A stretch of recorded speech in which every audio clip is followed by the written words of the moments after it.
Hello, welcome. Thank you for joining. I hope the sound's on. I just realized I don't have my headphones. Sounds good?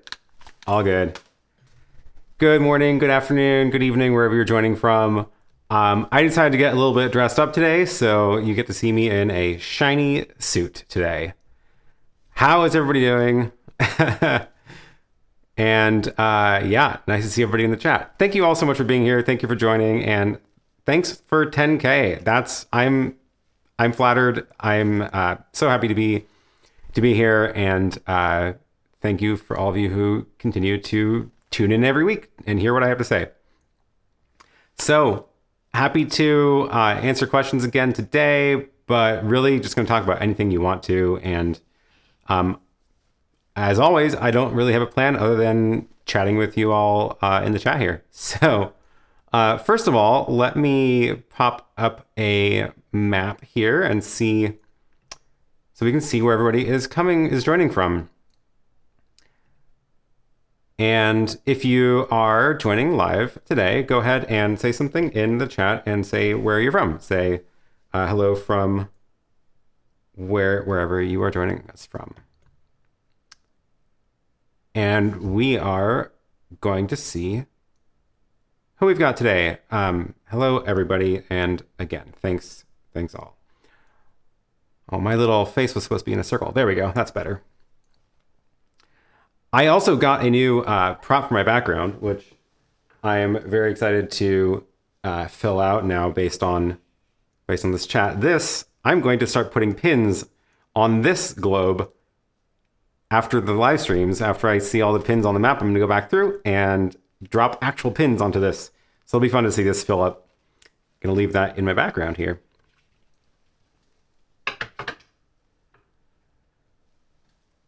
So yeah, again, thanks. I have not much of a plan, but I do want to open this up for questions about anything really. And going to, might also give you a little tour of the studio here since I haven't actually done that yet. It's not going to be like a proper tour, but it'll be like a sneak peek tour because it's not totally dressed up yet. I don't actually have the lighting in here done yet, so, but it could be fun to get a little sneak peek of that anyway. So there's this is a great turnout today. I'm so happy to see you all. Thanks all for joining. So I'm going to start going through the chat, I guess, to look for questions. And if you do have a question for me that you want to make sure that I see it, make sure you actually put my name, say Aaron Parecki, in the chat, and that makes it show up nice and orange on my screen. So it's a lot easier for me to see that when I'm scrolling through. And yeah, we're gonna take a look at what we've got, and then I might have a few surprises here as well, in addition to my very fine suit.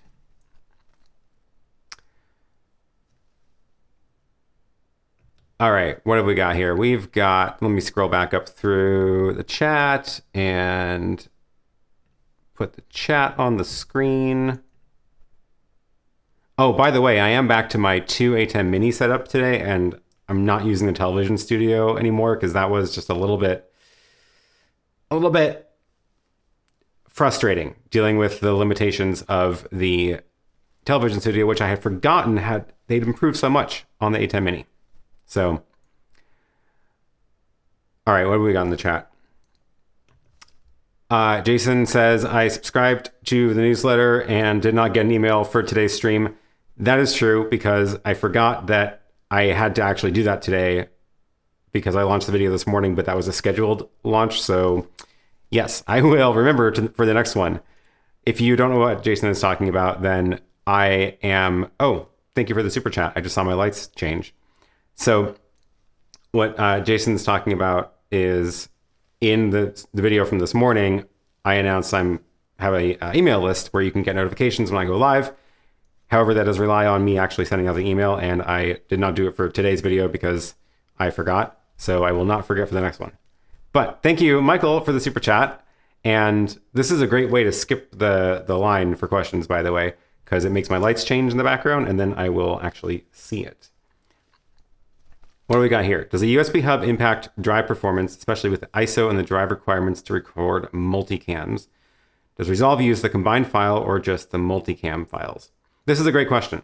So I'm actually recording the stream today just because I wanted to have another file on my drive to try this out with and mess around with.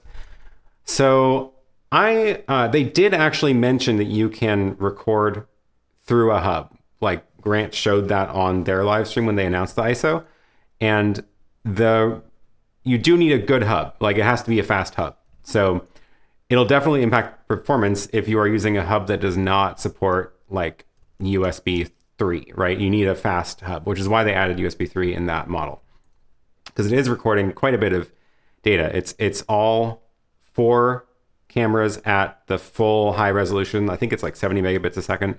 And plus the program at whatever you're streaming at. So that'll probably be less than 70. But you get the high quality recordings of all the inputs. So it is quite a bit of data is pushing to the card. And that is, so yeah, you will need a good hub. The other part of this is Resolve using the combined file. So when you load the project into Resolve, I'm actually not on a computer that has Resolve right now, but otherwise I would be able to show it on the stream. But it will use the source files. So you actually get a project loaded in with all of your cuts, and it's using the high quality files, not the program one.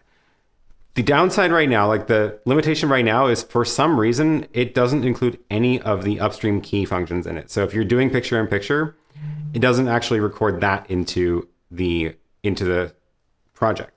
I don't know why. I guess like hopefully that's coming soon because that seems like a pretty big oversight on their part. But that is hopefully going to be in a firmware update later because that's like a no-brainer to me. I don't know why they wouldn't have done that. It doesn't take any extra data. It's just like software that needs to write those cuts.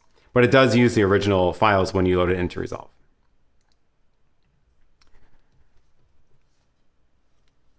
All right. Let me scroll back up. I know I saw some questions in there earlier.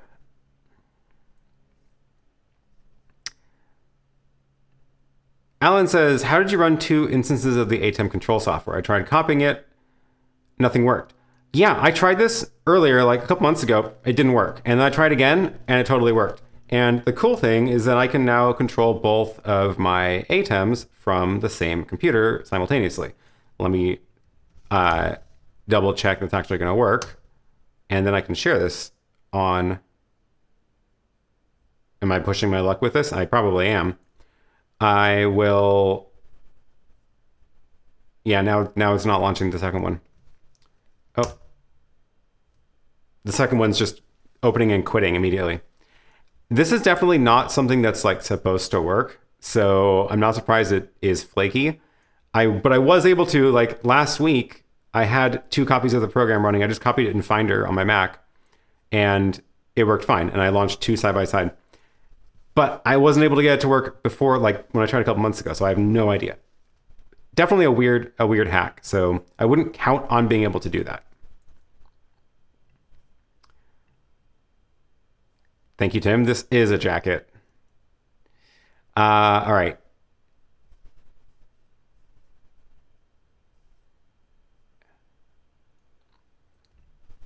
Rick says, I'm curious how well iMix might work in place of the Hyperdeck. So iMix is a really cool app for an iPad, which I don't have next to me, but I might be able to get that later. And it basically is like a video queue app. It's got a whole surface of buttons where you can load in video clips or images. And when you tap them, they play. It's pretty cool. And they fixed it in an update recently. They fixed it to make it sure it's actually full screen on the HDMI out. So super cool. Great solution for quickly being able to play different video clips. It'll work great in place of a Hyperdeck for that kind of stuff. The downside, however, is that it can't be controlled from the ATEM Mini. So one of the huge advantages of the Hyperdeck specifically is that you can get the ATEM Mini to control the Hyperdeck, which means you can write macros or even have it trigger when you switch to that input where it just starts rolling a clip, or you can make a macro to load specific files. And it only is going to work with the Hyperdeck from the ATEM Mini software. Anything else, you're going to have to go through other control surfaces to be able to automate that. If you are using a Stream Deck, for example, you could make a button. I believe iMix includes OSC for control. Don't quote me on that, but I'm pretty sure I saw that in the app, which means you could make a button in the Hyperdeck or in the Stream Deck to, switch to your camera and then also roll a clip, which would be cool. But the main advantage of the Hyperdeck is that you get great integration with the ATEM Mini. John says, how do I broadcast with two ATEM Mini ISOs, one on stage and another in the second stage? Can I use an HDMI input coming from the second ATEM? Yeah, I'm using two right now. So let me see if I got my desk cam working right now. And I can show you this. This is my desk right now, and I've got switched back to my dual ATEM Mini. So I've got my ISO that's doing the recording and streaming, and then this one is just feeding into that one. So if you look up at my multi-view, this is, oops. All right, my wide camera is on the other ATEM. So this wide camera is actually connected into this HDMI port, which is why that one's on, which is then fed into this one, and that's why this number 4 is on. So 4 is this ATEM. We're looking at that camera. And that is what we're seeing now. And actually today I'm using wireless for this camera, so I don't have to be tethered to the desk. And that makes it a little bit easier to show things. So this is my little rig. It's a little bit of a beast, but I've got this battery on the bottom too, so that, because this camera, I love this camera. It's the ZV-1, but the battery is crap. It does not last very long when you are outputting over HDMI, and it keeps dying midstream. So I've got it rigged up to this USB battery, and then this is a little wireless transmitter. It's actually the new Hollyland Mars Pro, which I am testing out, and I will be doing a video on that soon. So far, so good. And I am happy with it right now. So yeah, if you want to chain two of them together, it works totally fine. And you can use a wireless link between them, or you can run a cable between them. And or you could use the streaming bridge. And that's another good option for if you have a network connection between the two. The streaming bridge will let you push from one to over the network to that device, which then makes the signal appear over HDMI. And that is, yeah, another great option for that. All right, how are we doing on the chat? I'm realized I wasn't, okay. Yeah, so that is the wireless transmitter. Where did that go?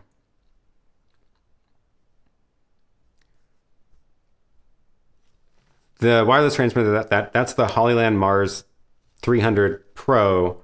It's brand new. There's a couple of other videos about it right now, but I'm going to do a video soon with my take on it. And a couple of really cool things I like about it already. I like that there's no antennas poking up anymore, which is good and bad. I'll talk about that later. But it is nice and compact, at least. And for this kind of thing, it's perfect, where I don't need a huge range on that.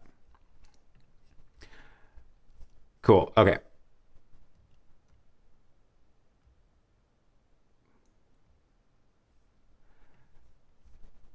Roland says, the ZV-1 can be continuously powered via USB, same for the RX100. Dummy batteries are also available, but you don't actually need one. So, fun fact, there is a dummy battery. So it uses the same battery as the, this thing uses the same battery as the RX100 line. However, they did not add the slot on the bottom that you need for the cable to come out of the dummy battery.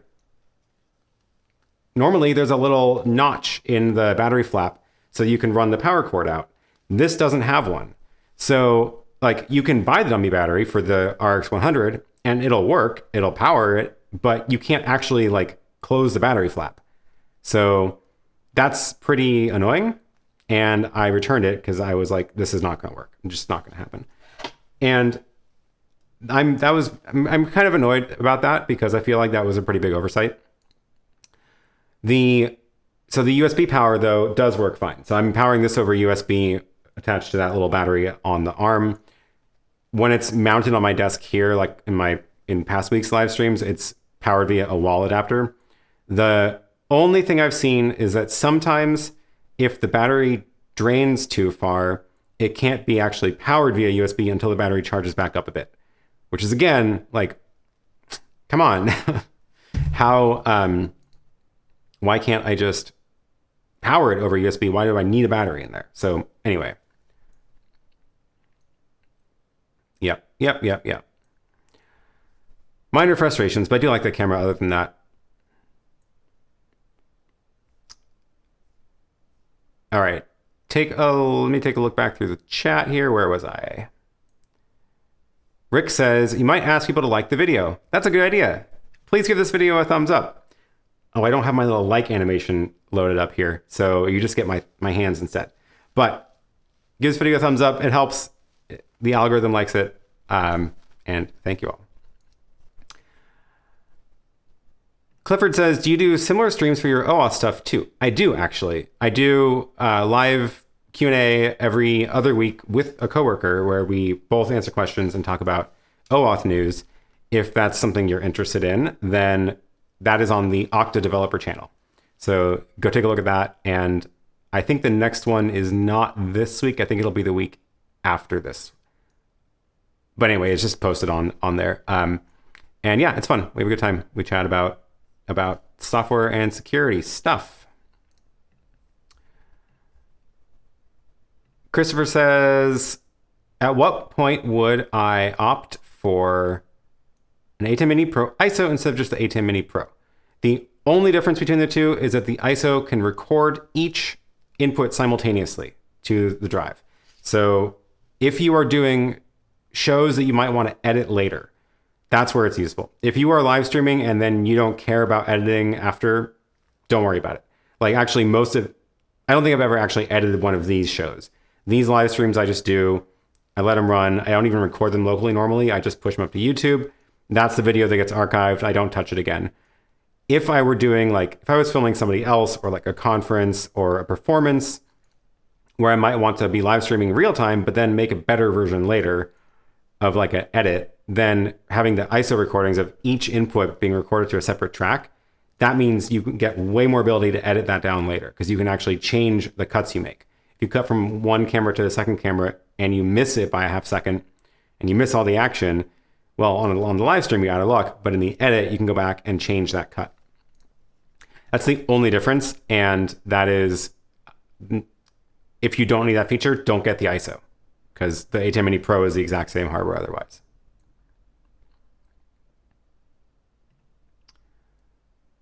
Alexander says, any idea if custom firmware would be possible on an old television studio, really old, and if there's already a project for it? Do you mean the really, really, really old one of like the tiny slim one, not the Television Studio HD? That is very old. I actually have that one. That was the first one I started doing shows on, and I have not turned it on in years. So I have no idea. It'd be really interesting to see if somebody was building custom firmware for that. Yes, the really, really old one? Wow. Okay. No, I have no idea. Zero idea. So that'd be fascinating though. I feel like it's probably doable at this point, right? If you do find one, let me know because I have that device and I would love to be able to do something with it. Tim says, which SDI to HDMI converters are you using from the Hyperdeck Studio Mini? I'm actually using the Blackmagic ones because they're USB power, which is nice, and they're very small. They work great. I have a couple other ones as well, but they have like the DC barrel ports, which are more annoying. And I like the USB power because I can just power it all from one power brick. Ray says, what is the best video quality setting for live streaming and recording to YouTube? YouTube recommends I believe it's 6 megabits for a live stream in HD. And that's what I'm pushing up right now. And if you do anything other than that, YouTube starts getting angry at you.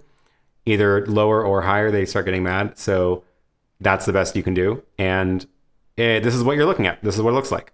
This is the quality you get from that. This is coming straight from the ATEM Mini ISO. So you're seeing exactly what you would get streaming from the ISO to YouTube at 6 megabits.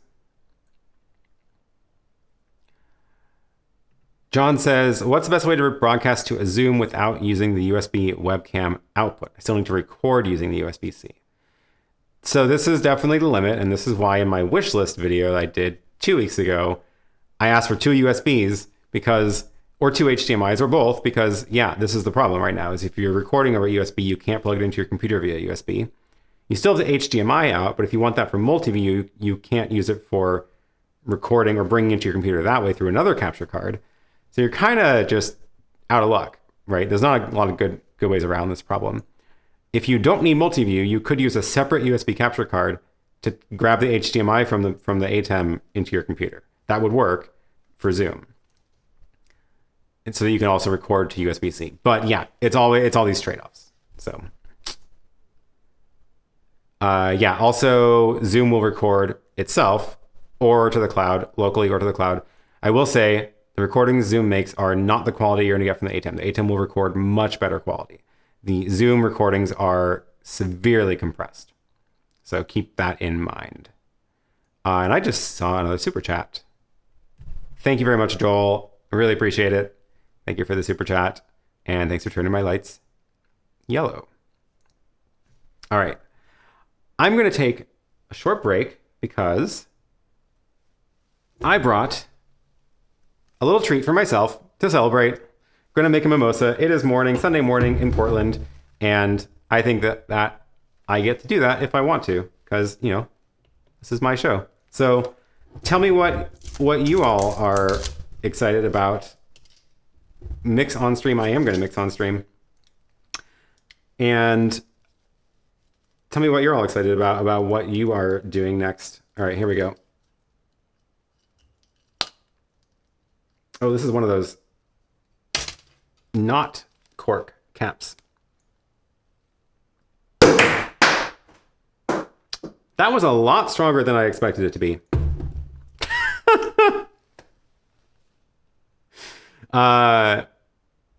Yeah, all right. I think it's because I shook this all up on my bike ride over here. I might need a new ceiling after that. I may have just put a giant hole in the ceiling. Oh well. That's why I pointed that way for myself. Oh yeah, look at all those bubbles. I definitely shook this up on the bike ride over here.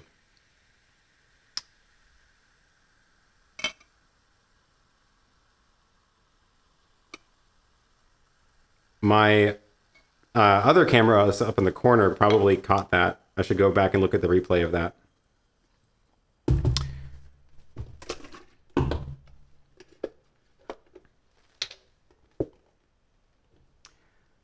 A little bit of orange juice. I like that ratio.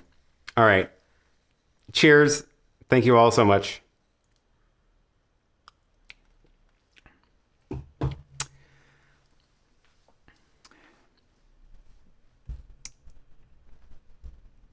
Yes, I did get Schloss Biebrich Sect. And thank you, Mark. Thanks for joining. I'm still sad I wasn't able to come, which would have been last week, to Berlin.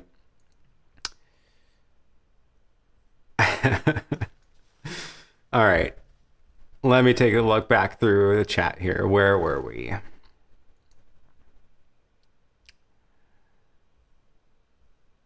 Oh, okay, I'm way behind. There we go. Oh, and Michael says, congrats. Thank you very much, Michael. I appreciate it.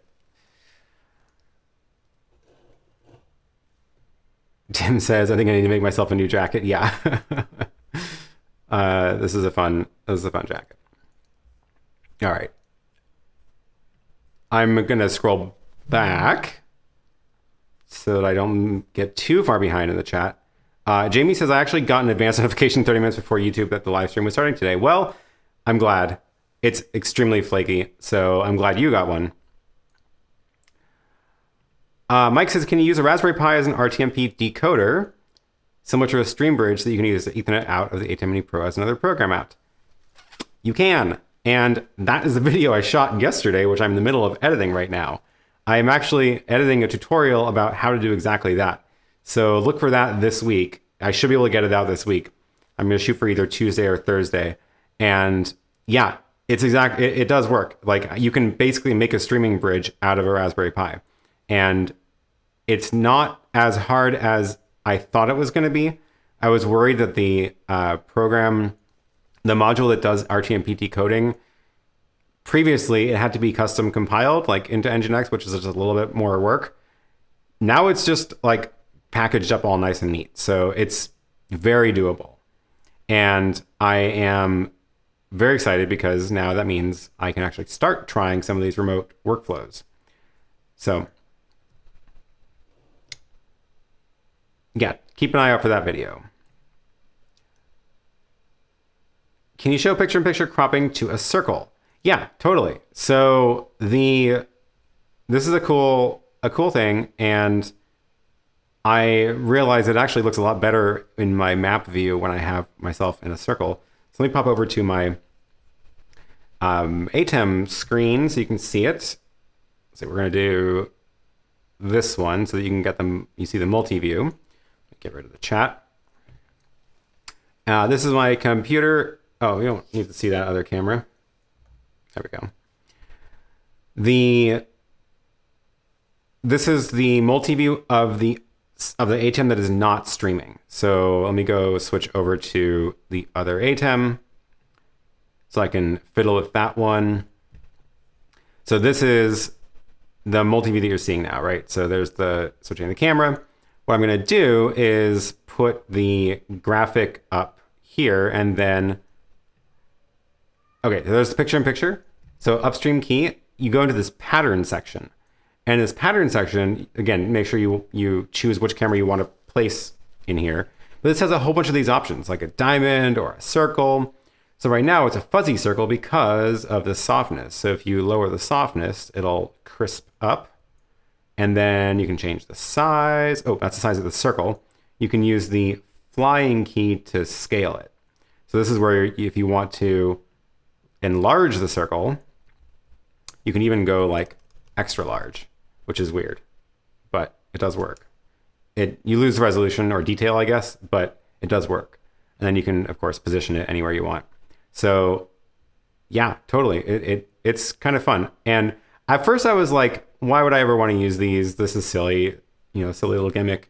But I do think for like when I want myself to be on the screen, it's a little nicer to have it in a circle because you don't need to see the rest of my background of this.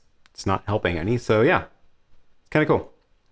That's that pattern. And of course, in order to save this, you would make a macro the way you make any other macro and be able to quickly restore to that configuration.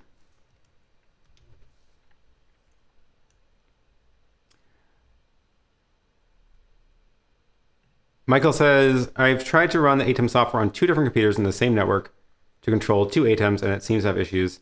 That should be fine. No, you shouldn't have any issues there. 2 different computers, same network, 2 ATEMs. No, that's fine. No reason that shouldn't work. You can use 2 computers to control the same ATEM also. There's one glitch with that, which is that if you don't put the streaming key in both computers, they start fighting for that. And I almost started the stream late because of that one time. So that's something to keep in mind. But you can have like your graphics person loading graphics into the media pool on one computer, and then you can be controlling it from another computer. It's great. Walter says, can you use a yellow box in a live stream just to check it out? Yeah, that's a good idea. I should do one. The reason that I haven't is because it doesn't have enough inputs for all the things I'm trying to do here. Like, I would have to bring the chat in over one of the HDMI, which then means I only get one other camera, which would work. But the other problem is that it can't be controlled externally, so it's controllable from the touchscreen, which it's great for portability and when you are like out and about. But when I'm doing this kind of thing, I would rather have physical buttons on the desk to control the different angles. But I definitely can. I should do a stream from that at one point. I was actually planning on using it when I'm traveling and doing these same weekly shows on the road and bringing only that and just doing Q&A, maybe not even showing the chat because that would be extra work, but that's obviously not going to happen for a while longer now. So yeah, oh well. Does iMix have a Windows version? As far as I know, it's iPad only. So yeah. I really like iMix and iMix 16. It's a bit of a trick to use. OSC Companion Stream Deck, so we'll be making a YouTube video on it. Cool. Okay. Please do. Yeah. If you do make a video about that, that'd be great. I would definitely watch it. I haven't actually set it all up yet.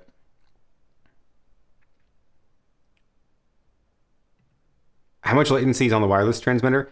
It's very minimal. I believe it's only a few frames, but I am going to actually properly test it. So if you saw this, if you saw the, oops, that one. Down in the inputs 3 and 4 on my, let me get rid of this. Inputs 3 and 4 on the, down there, on that multi-view. This is actually a graphic I made, which I am going to be using to test things like latency.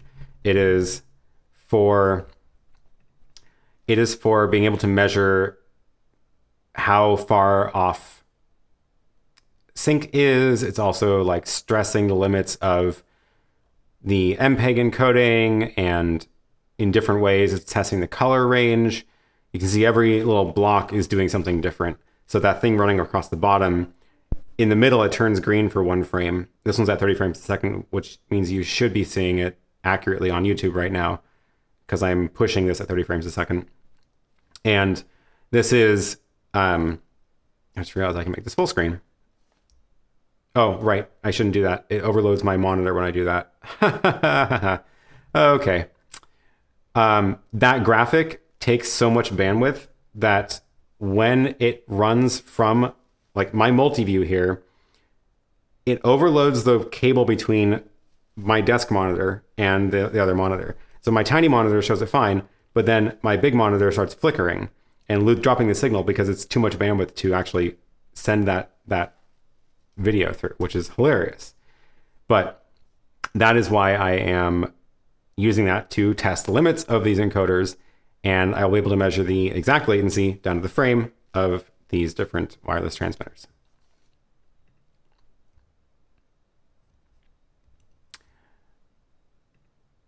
Ray says, I have an ATEM Mini Pro. I always use green screen. How do I also get a lower third on?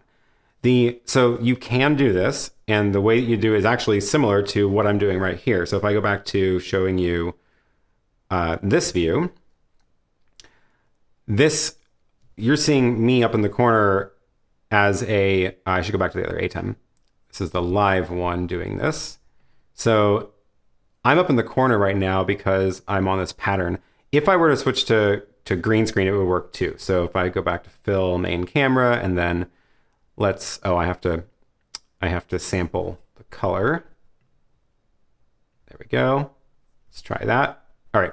So I'm green screened effectively now. It's not a good green screen because I did not light the background for a green screen, but you can see that over here is completely transparent because that was actually a pretty flat color. So I'm now green screened. Obviously yours would look better than this. And I'm also showing you the chat because the upstream keyer is doing the green screen. The downstream keyer is doing the chat. So if you go over to downstream key, this is where the chat's coming in on. And you can either do it with again, bring in your lower thirds over HDMI like I'm doing. This is a Chromecast showing the chat. Or if you go and load in a graphic into the media player, then you can switch that to a graphic. And then now I get the little AirMPK.tv down at the bottom. So either way, it works totally fine. And you can both green screen and have a lower third.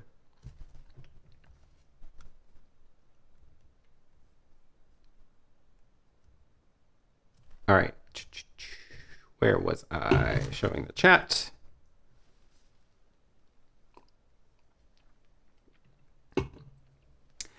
Is it possible to use the Hyperdeck to play back animations while also recording a program feed on it? No, it does one or the other, but not both. It'll either be in playback mode or it'll be in record mode.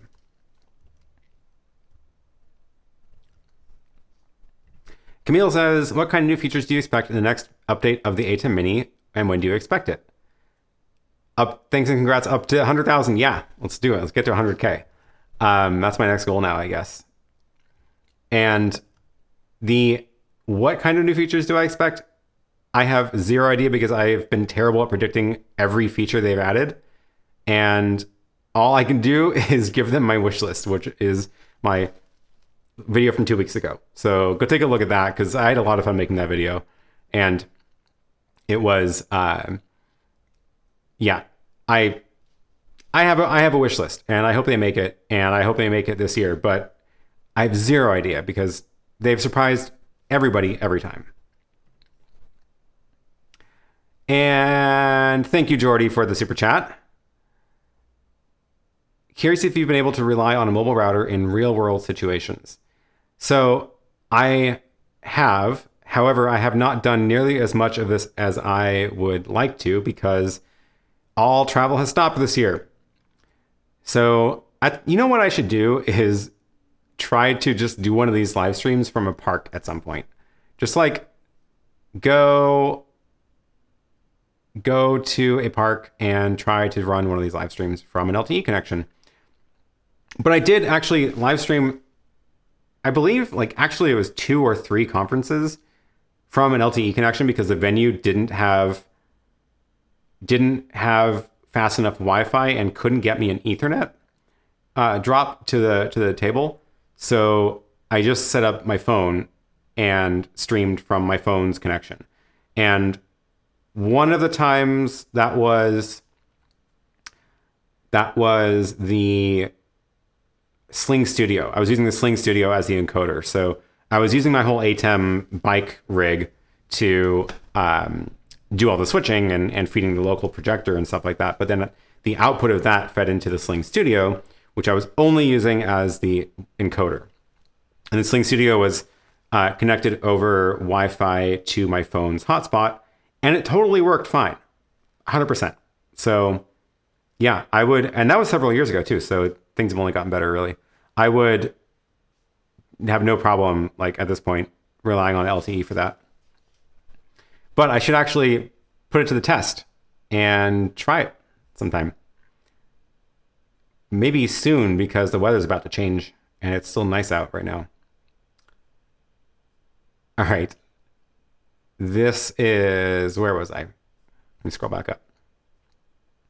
Oh yeah, is this, can we power on battery to use outdoors? You would need a big battery, but yeah, you totally can. It's DC power, so you can get a battery that outputs DC and skip the whole like battery to AC back to DC conversion. So totally possible. And I know actually somebody did this and has posted about it on our forums. So if you go to forum.livevideotech.today, I'll drop a link in the chat. There is a category called Share Your Rigs, and there is a post on there about the whole battery-powered rig that that Carl is doing, and he's great. He's posting lots of diagrams, and well, I'll just show you on my screen since I have it here. So yeah, he's just like showing his whole rig with the battery pack and beefy battery down there, and sharing pics and documenting his adventures. So go check it out. The forums are fun. It's a good place to chat about this stuff in between these shows, but you can post your own pictures and stuff.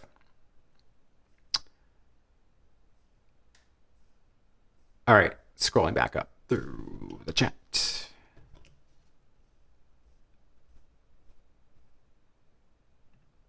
Patrick says, I use the HDMI out into a USB capture card because my video eventually starts to be choppy.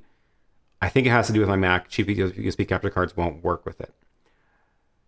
Yeah, you do need a good capture card, of course. Video starts to be choppy though. Is that, do you mean from the USB-C, like ATEM Minis USB-C? I have noticed that it does require a pretty strong computer in order to do this properly. Like my little 12-inch MacBook doesn't handle this well. This, when I do need to go into Zoom and use it through Zoom, I have to use a bigger computer, like my 13-inch Pro. I just saw another super chat. Thank you. Keith says, will your jacket change colors in the future if we do a super chat? I think it's a cool idea. Yeah, I think that would be fun to have my jacket change colors. There we go. And I don't know how I would do that. I might have to start looking into some VR setups or something. But thank you for the super chat. All right. I'm getting a lot of questions here. I'm starting to fall behind.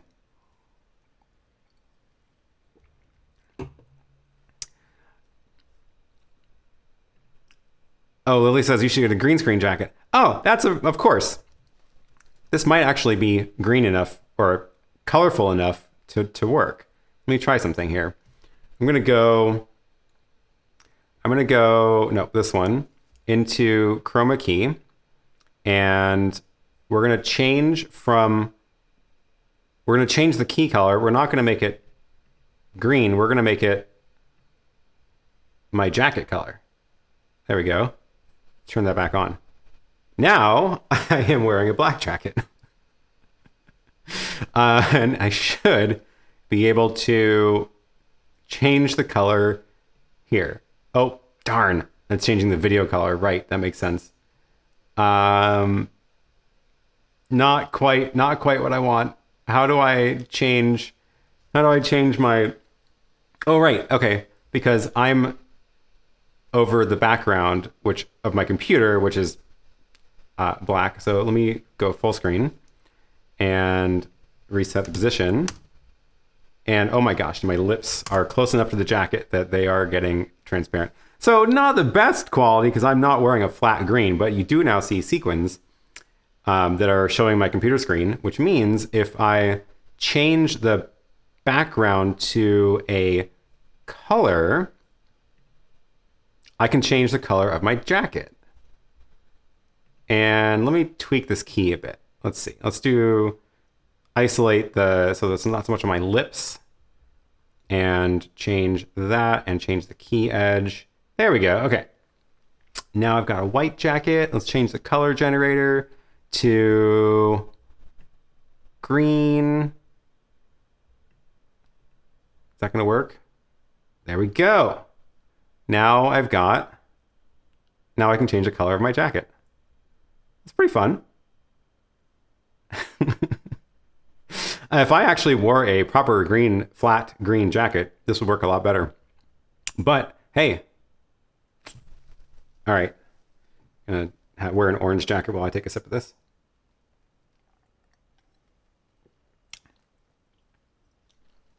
Yeah, well, thanks for the idea. That was fun. All right, let's see. Oh, I'll just leave this on for a while I go through the chat.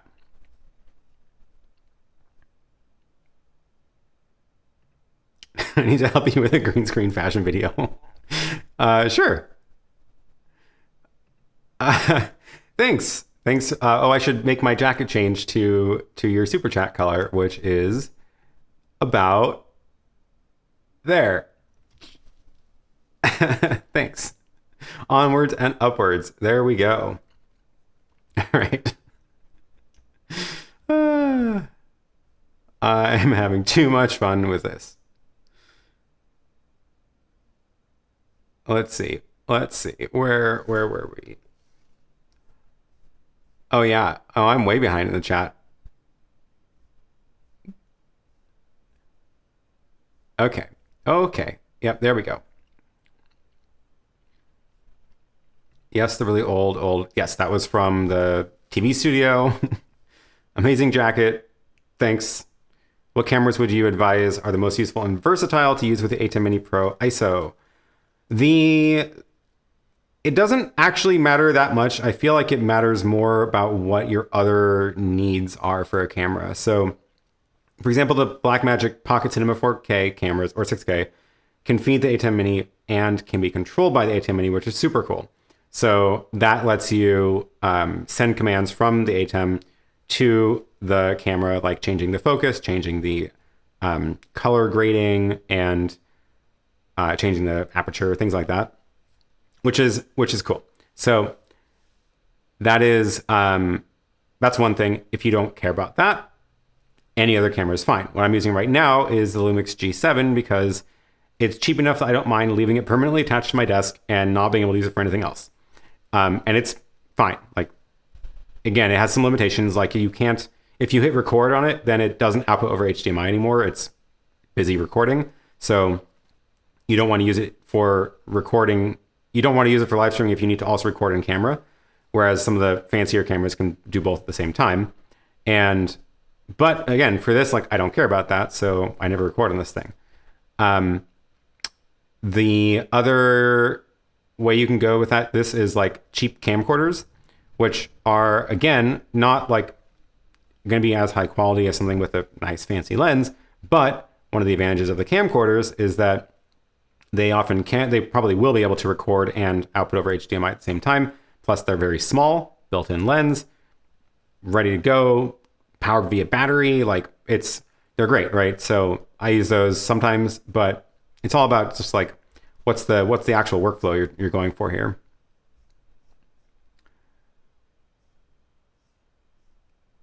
All right. Oh, the comments. What am I using to make pop-ups come up on screen?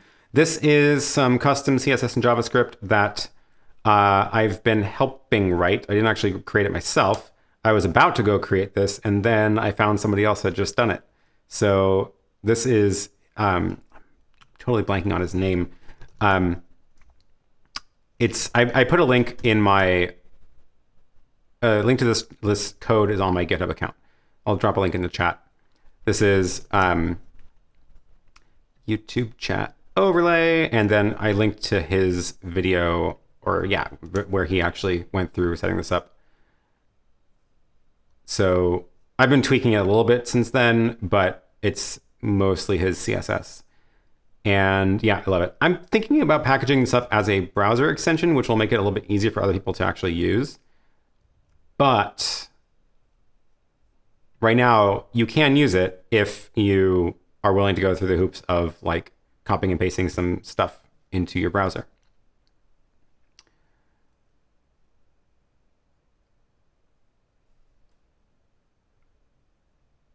There was a discussion about the chat. I did switch to H2R graphics for a little while, and I switched back to this because I don't know. I like it better, I guess. It's easier to like scroll through for me. I don't know. H2R graphics is great, and it's a better solution, honestly, but I'm just more comfortable with this one. Brian says, can you show your transmitter receiver and talk further about its strength over 50 feet? Not yet, because I haven't actually tested it with anything beyond about a 8-foot radius, because I've only used it indoors. So, but I am going to be doing a proper video on this because it's pretty cool. And I actually have another one to test as well, the Cine Eye. So I think I might just do a video comparing both of them.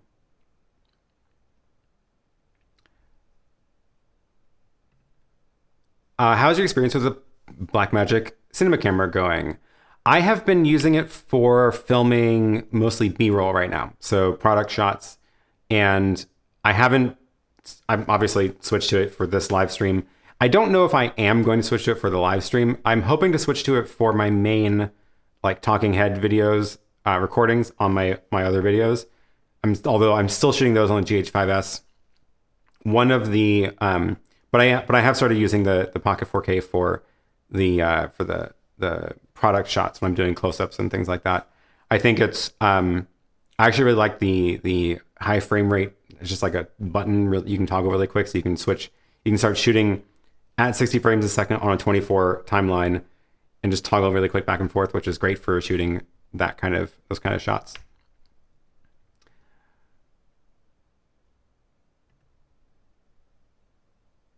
my far view camera. My far view camera is, you mean the Sony ZV-1?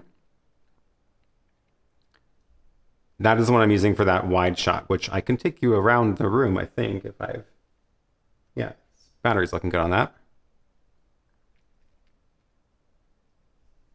All right. Scrolling through.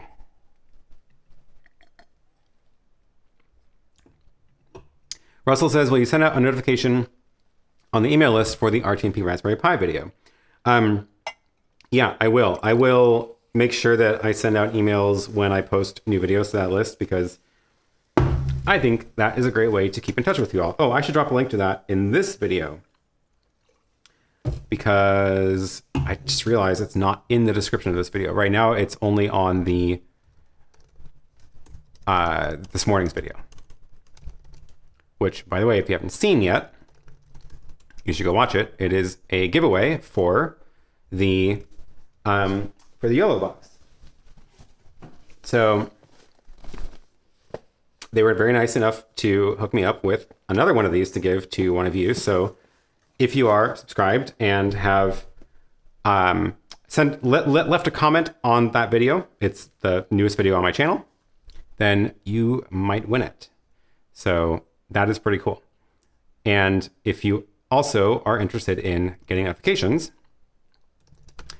then check out my new email newsletter. It's on TinyLetter. Okay, I'm getting tired of my little green screen, so we're gonna take that off.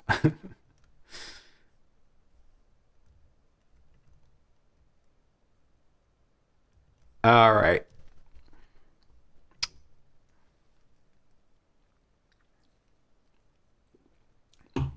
Does the ATEM Television Studio HD have any internal audio delay features for sync like the Mini? Or do you know of any other budget options that don't require an expensive delay unit? The Television Studio HD does not. It is falling behind dramatically right now. It's missing so many features. And yeah, so the best you can probably do is the Behringer feedback destroyer thing, FBQ something. And let me see, I think I have a link to that. And that is the least expensive delay unit. I don't know where that link went. I'm going to find it for you. So that is, how much is it? It is currently unavailable. There must be one in stock somewhere. I'll find it. I'll find it soon. It's only like $100 $130, I think. So it's reasonable for what it's doing, I would say.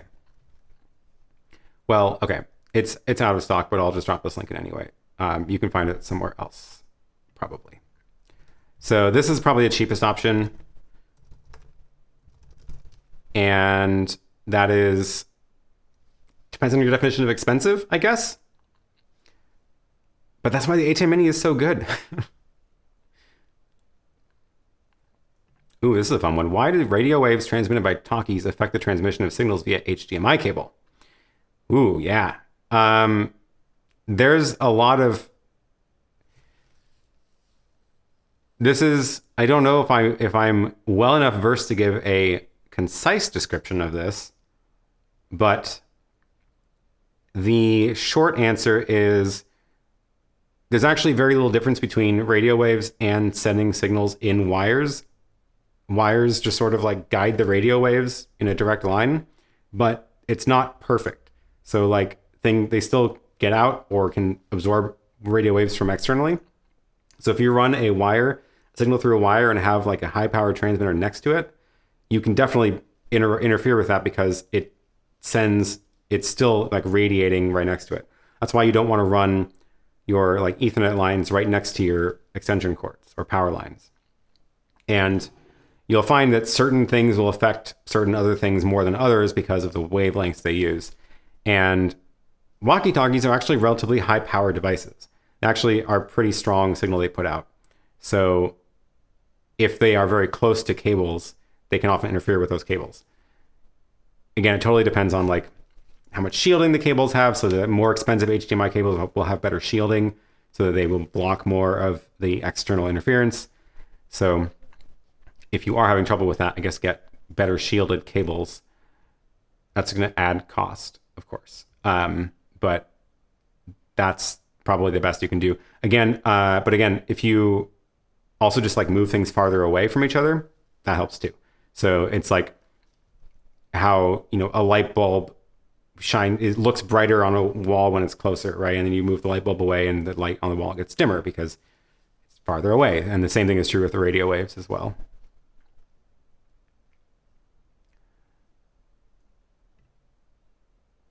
This is still the Lumix camera. This is still the G7. It is my live streaming camera. It just lives on this desk. Speaking of the G7, it is probably also the best camera to use for the YOLO box because it is $500 including a lens. Again, just make sure that you're aware of the limitations of not being able to record and HDMI out at the same time. There is Lumix G7 link. And Michael says, have you noticed any companion issues with the ISO? I don't see it supporting multi-view as an output. You can use a macro to get around it. It's called something else. So it's called, see, I have it up here. It's called Set Aux Bus to multi-view. And this is on the Pro, but I should have the same option on the ISO. So set aux bus to multi-view. Yeah, it's there. Oh, I'm sorry, it's behind the chat. There it is. Yeah, it's because the larger ATEMs have normally the assignable outputs are called aux buses, and the ATEM Minis HDMI just happens to be the one that is assignable, which is very cool that they did that. But that's why it's called aux bus and not something that actually sounds better. I'm glad you got the multi-view monitor. It is an awesome monitor. I've been using it a lot. It is great. This is the monitor I reviewed a couple of weeks ago, did a video about it. Definitely go check out that video. It's a cool monitor. I will be doing a follow-up video because I had a bunch of good questions, and I remember I saw one in the chat. Where did they go? And the that monitor, so it's got 4 HDMI inputs and 4 HDMI outputs. So it does multi-view itself. But one of the questions was, I'm not seeing it, sorry. But the question was, does it pass through the control signal of the Blackmagic Pocket 4K? So when you plug in the ATEM Mini to the Pocket 4K camera, in addition to the camera sending the video to the ATEM Mini, the ATEM Mini can also send control commands back up to the camera. Things like the tally indicator or changing the colors or changing the shutter speed and all that kind of stuff. That does not get passed through via that monitor, unfortunately. I was not really surprised to find that out, but I did actually confirm that. There was a whole bunch of other questions about that monitor on that video. So I am going to do another video where I go through and actually test all those. It's probably next on my list after this Raspberry Pi video. And yeah, it's too bad, but I asked them, I emailed them, and we'll see if they can do a firmware update for it or if it requires more hardware. I'm not optimistic. I wouldn't count on it being able to work. Cool. Okay. Russell says, I just got the notification from YouTube that your stream is just starting, only 32 minutes late. Yeah. Okay. You know what I need to do is actually automate the tiny letters so that I don't have to remember to send that out. Oh, hey, there's that. That was the question I was looking for.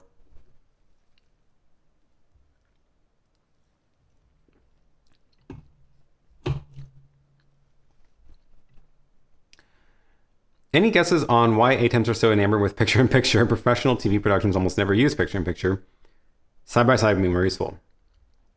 I would agree, side-by-side would be more useful. The larger ATEMs definitely do support side-by-side and are used in broadcast TV.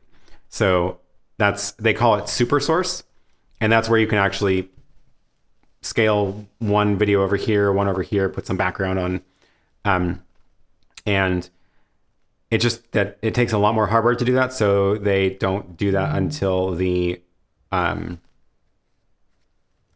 higher end models. Because yeah. But what you can do is actually John Barker just did a video about this a couple days ago. You can use 2 ATEM Minis to get that effect. And I have 2 of them here, but it takes a little while to set up. And I probably can't demo it in a way that makes sense right now better than John demoed it on his video. So go take a look at that. Let me find a link to that. He finally did a tutorial about that. And yeah, it's called Dual Picture in Picture with 2 ATEM Minis. Dual Picture in Picture. Okay. Which, honestly, 2 ATEM Minis is not that expensive to get that feature. It just takes a little bit of fiddling to make it work. But it does work. Hi, Whirly Freak. Good to see you here. Where does one acquire a sequin covered jacket? I believe I got this from the secondhand costume Hollywood store down the street. So no idea. Go look at secondhand stores, I guess. Oh yeah, okay, we were just talking about this. This is, John's video is exactly this, mimicking the super source feature on the ATEM Mini. You need 2 of them. You can do obviously 1 super source, which isn't really super source, but you can, scale 1 image, crop and all that, like I was doing my face in the circle. In order to do a second one, you need another ATEM Mini. Does work though.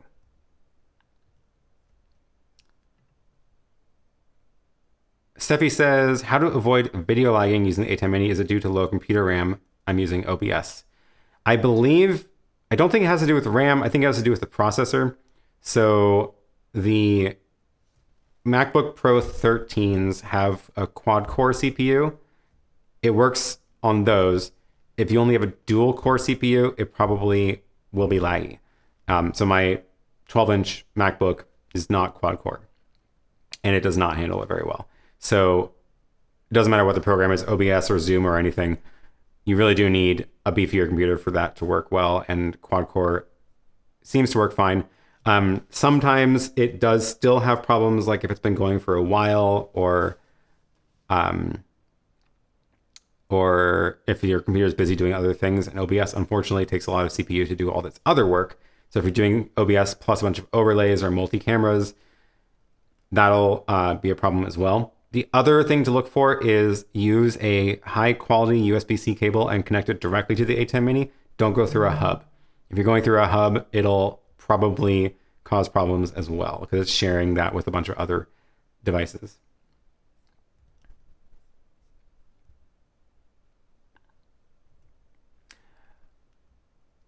And some people are saying, oops, use Streamlabs OBS instead of OBS. Streamlabs makes a version of OBS that does a bunch more stuff. So I'd be surprised if they improved the performance of it that much, but if they did, that's great. If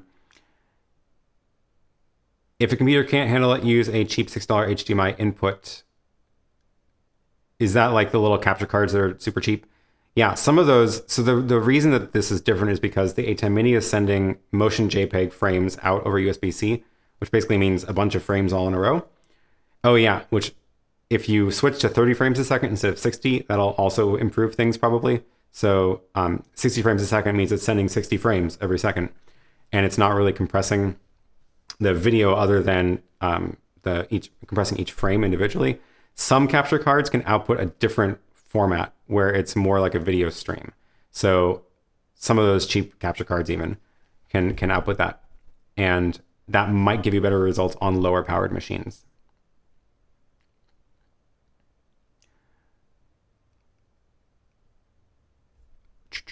All right, where was I?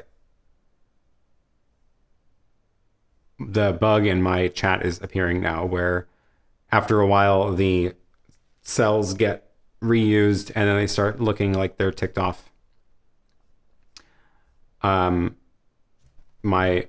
it highlights them green when I've tapped them, but I haven't got down to these yet because I'm still way up here, and this is the problem with this hacky solution to the chat. Oh, thank you for the super chat. Scroll down and find that one. Thank you very much, Lars. And thank you for changing my background to yellow. I don't think I have my green screen coat. I didn't save that in a macro, otherwise I could make my coat yellow. But thank you, I appreciate it.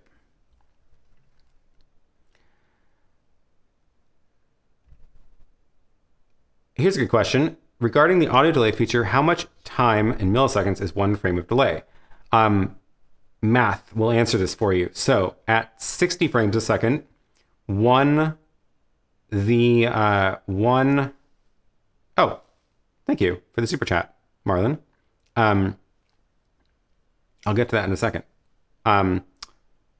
One frame is 1,000 over your frames per second. So 1,000 milliseconds over 60th of a second. So that'll be what? 16 milliseconds would be one frame at 60 frames a second. And then at 30 frames a second, one frame would be 33 milliseconds. And that is, so yeah, if you're using some devices will let you set delays in milliseconds rather than frames, because milliseconds is a more accurate measure. So that's how you can do that conversion. But it does depend on your frame rate, of course. And Marlon, thank you for the super chat. Please make a video on how to mimic SuperSource. I couldn't follow the video you referred to. Oh no. I would like to have 2 picture-in-picture plus a background and add H2R. Is that possible? It is possible. You need 2 ATEM Minis. I can do a video on it.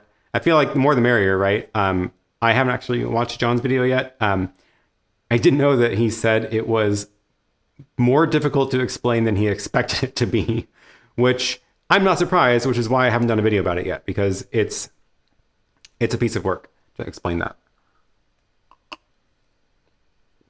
But yeah, that's a good idea. I will do one. Doesn't hurt to have another explanation of it. I do think I did it during a live stream, although I have no idea which one it was. I don't think I could even find it if I was looking through my past. Yeah, I demoed it on one of them, but I have zero idea. I'll do a proper video about that. And thank you for the super chat.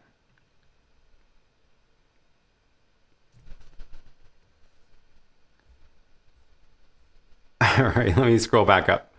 Where was I in the chat? I'm way behind, sorry. There we go, okay.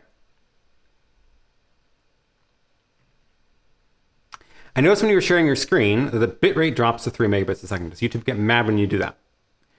Yeah, totally. So the ATEM Mini is variable frame rate or variable bitrate encoder.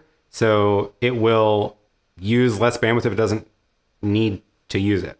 So like encoding images that don't move requires less data.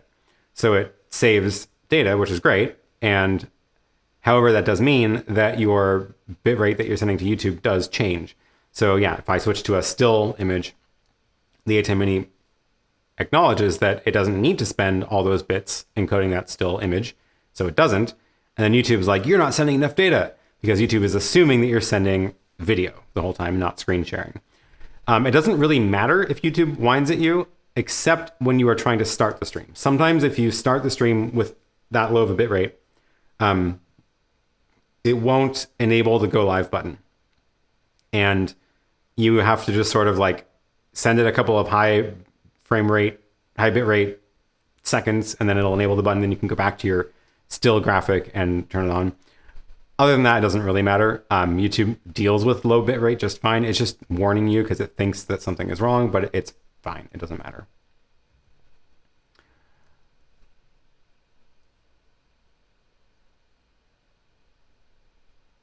All right. Michael says, if recording band videos, any reason for 60 frames a second, any disadvantages, what's the best frames per second in your view for that? I would say the only reason, so films are typically shot at 24 frames a second. Broadcast TV is going to be either 25 or 29 or 30 based on where you are in the world. I would say the only reason to go with 60 is if you're sharing like gameplay from a computer screen, or actually gameplay is like an extreme example, but anytime that you are sharing your computer screen where you're gonna like have any motion on the screen. So actually showing my screen here, you may have seen that it's not quite as smooth as it could be, because I'm in 30 frames a second, not 60. And it may not be noticeable on the viewer's end, but on my end, when I'm looking at myself using a computer at 30 frames a second, it's very noticeable. It looks choppy. But for video, like 30 frames is fine. I would not worry about trying to push 60 frames a second. The disadvantage of pushing 60 frames a second is that it requires more bandwidth. And there aren't really any advantages to it unless you are encoding something that has a lot of motion. So gameplay and computer screens and things like that. But motion of like people is going to look natural at 30 frames a second. Like, assuming you get your shutter speed right. So I've got my shutter speed set to a 60th of a second. So you see that motion blur, because my shutter speed is twice the frame rate. That's the 180 degree shutter rule. I guess that means the other downside is that if I were to be streaming at 60 frames a second, I would need to up my shutter speed to 120th of a second, which means I need more light to make the image look the same. So that's another good reason to go with a lower frame rate if you can.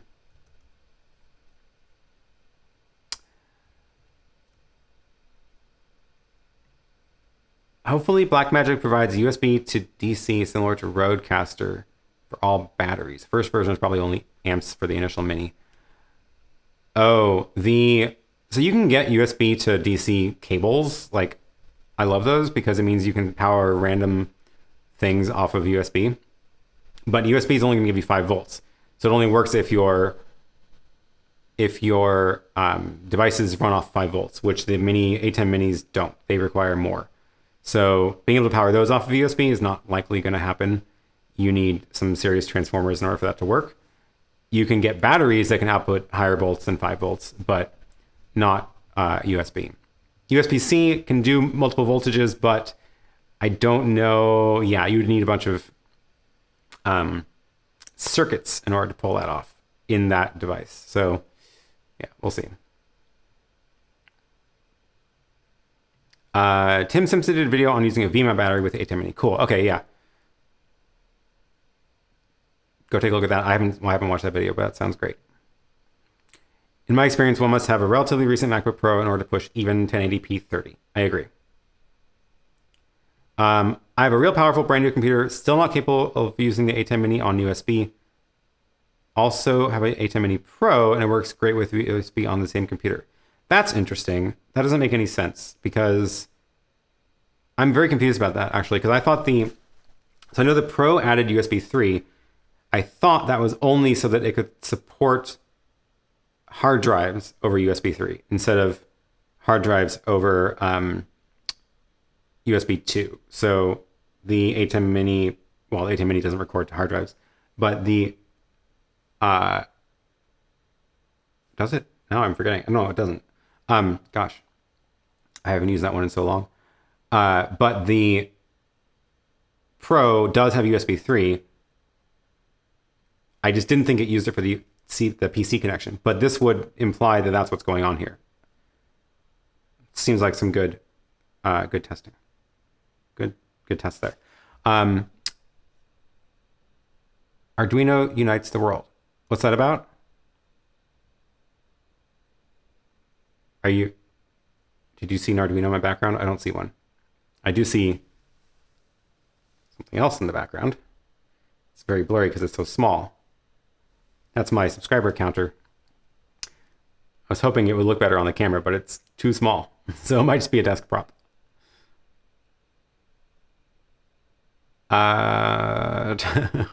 Oh my gosh, I'm way behind in the chat. I'm sorry, y'all.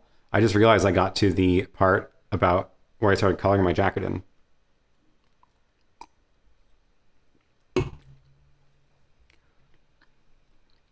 Elgato has a page about cameras that are good for streaming. That makes sense. Can if trigger a macro to change your jacket color? If I make a macro to set the key, the green screen or the pink screen, then yes, it could. I might have to do that at some point. I need to get a proper green screen jacket. Okay. Oh, why is the GoPro HDMI output not recognized by the ATEM? It should work if the GoPro is set to 1080. It might be set to 4K. The ATEM Mini does not support 4K inputs. So that could be one thing. It should be able to deal with any frame rate the GoPro is set at. Other thing would be the cable. Check the cable. Some cables don't work well, but it should work. Also, turn off hyper stabilization because that makes it's like a 2-second delay if you have that on. It's really bad.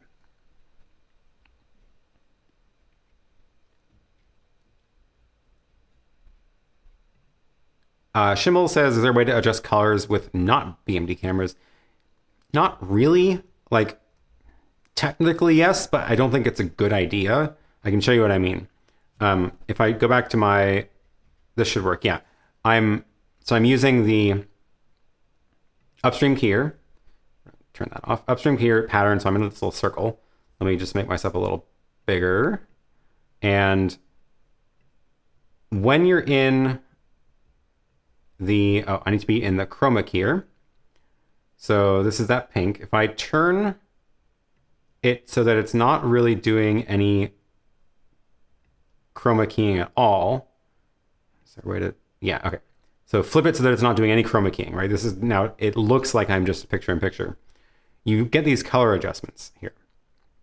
So obviously, like, I want to show you my screen, so I'm not doing this, but if I set my size to 1 and reset my position, you know, I could be full screen, right? But I want you to see my computer. So I'll just do this. But if you do want to, you can change these colors now to tweak the colors of the video, which, I mean, it does work. It's using your upstream keyer, so you can't use it for anything else now, right? So I can make myself look really pink. It does work. It's not going to be the same quality as you get from doing this within a camera, within a Blackmagic camera, but it does work. Oh, blowing my highlights out. There we go. Can make myself black and white. It's pretty cool.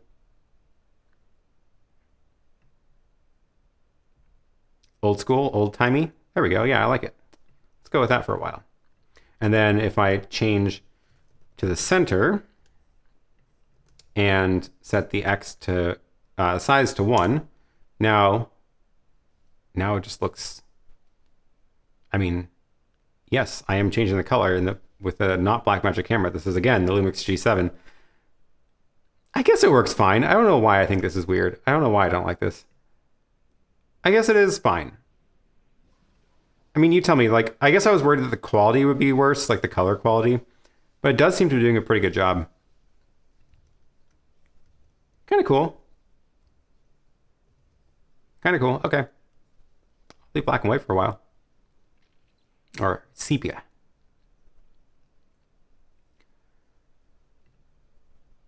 Have you heard of an audio delay issue via USB after 40 minutes or so? Original ATEM Mini problem. I have heard of people having this problem, and I want to do some testing on it. And what I did yesterday is I made a tool I'm going to use to actually try this out. So I'm going to drop a link to here to this tool. You probably don't care about this, but if you want to try this out yourself, this is a website which will. Oh, if I switch my screen, I'm gonna lose my fun colors. Too bad. I'm gonna do it. Okay. So this is what it looks like, and all it does is it counts up, and it actually also reads the numbers to you. Can I do that? Can I send my audio through Blackmagic, and then yes, I can. And I switch over to here and I see it sending some stuff. Let's turn it down a bit. Make sure this isn't gonna... 26. Okay. 27. 28. 29. So this is what it's doing. 31. It just sits here and counts 33. and 34. 35. shows you 36. what it's 37. saying. 38. So it like highlights while it's 39, speaking. 40. It spins around 41, so that it crosses 42, the top every second. 43. And it's just going to read these numbers out 45, forever and ever and 46, ever. And 47, it'll just keep going. 48, So my plan 49, is I'm going 50, to 51. 52, let this run 53, for like 54, an hour 55, and 56, see how far off 57, it gets, and then do that 58, a bunch of different times 59, on different kinds of hardware 101, 102, to see if there's like a pattern to it. 104, It's going to be a lot of work. 105, But that's why I make 106, these kinds of tools so that we can test 108, stuff. 109, Okay, that's probably getting really 110, annoying. Let me 111. get rid of that. So if you want to try that out, you also can use that tool, and feel free to just use that website, bring it up full screen, and the yeah, give it a shot. Tim says, if you edit your video while you swap out fans on your Hyperdeck, you did not miss it. I have not yet finished editing that. And now I think I'm going to do my Raspberry Pi Stream Bridge video first, because I'm pretty excited about that as well. So you'll have to wait a little longer for that one, sorry. The TLDR of the Hyperdeck replacement is I'm super happy with the result of the Hyperdeck. I'm not happy with the result of the TV Studio.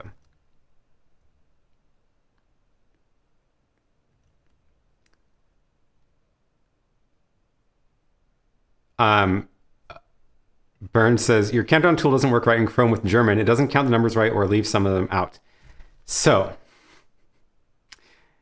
if you are listening to this not in English, specifically if you are listening to this in a language that has very long words for everything like German, it's actually doing what is intended, which is it counts every second, and it's only going to speak the number if it isn't already speaking a number. So if it is a really long number, like once you get into the teens in German, then it will say the number that's on the screen, and it's not going to keep talking over it. So it will...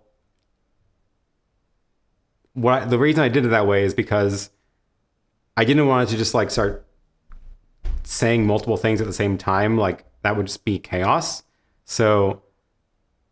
And I couldn't have it like, if I just did it the simple way, it would just start stacking up all the speech synthesis requests, and they would not be in sync anymore. So it will only, it'll only say a number, the next number that happens if it's not already speaking. I hope that makes sense. It's hard to describe. But what you should be seeing is that the number that's spoken is the number on the screen, unless there's already something talking, and then it'll wait. Backpfeifengesicht? I don't know what that is. Hopefully I said it right.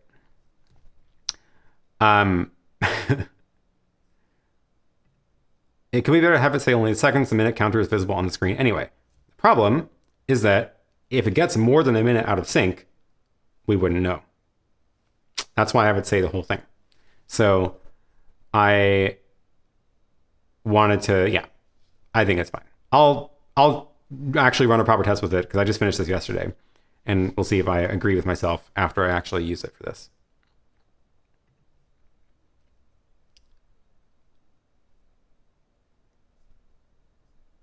Okay. But hey, I'm glad that it was speaking the numbers in the right language. Oh, bye, Mark. Good to see you. Thanks for joining.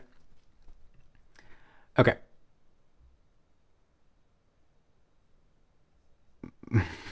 I'm so far behind in the chat. I'm sorry.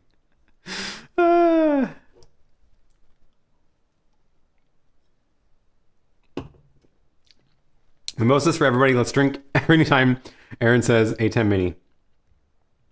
I don't know. That sounds dangerous. Okay. Okay, I think I found where I was.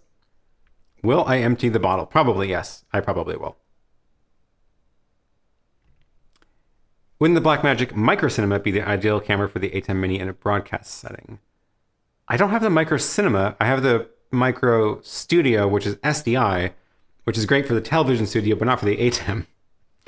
I am curious about the cinema camera, the Micro Cinema camera, because it looks great. But I don't think the HDMI control works with that. They at least haven't said it. So the I wouldn't say it's ideal, but it is small, which is nice.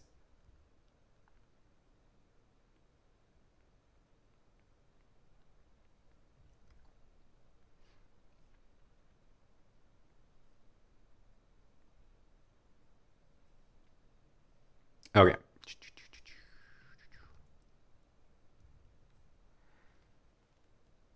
Interference, HDMI. Cool. Okay. Friend and I were chatting last night about the possibility of using a MIDI controller to do things similar to the Stream Deck. Absolutely. Absolutely can do that. That'll work fine. So you'll need to, so that's actually what I did with the, with this thing, which shows up as a MIDI device on the computer, Bluetooth MIDI. And then you can route that through, Companion or OSC or whatever. OSC to, how did I do that? OSC to MIDI to OSC to Companion to, you need a few hops there, but yeah, you can totally do it.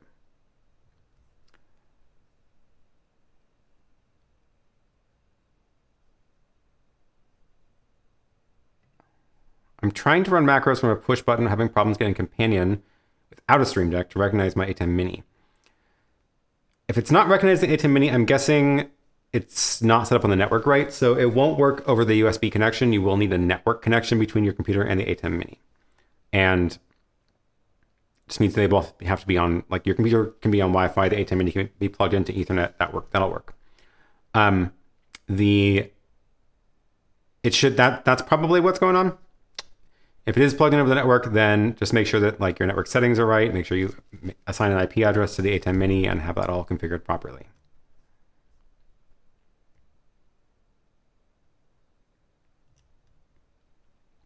Oh, and make sure you update Companion. Good point. Thank you.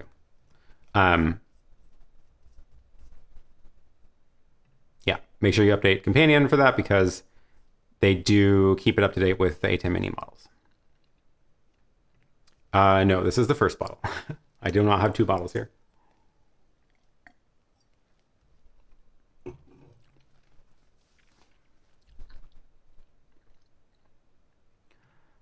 Input number 1 on the ATEM Mini Pro does not see certain cameras, but 2, 3, and 4 do. Interesting. I'm curious what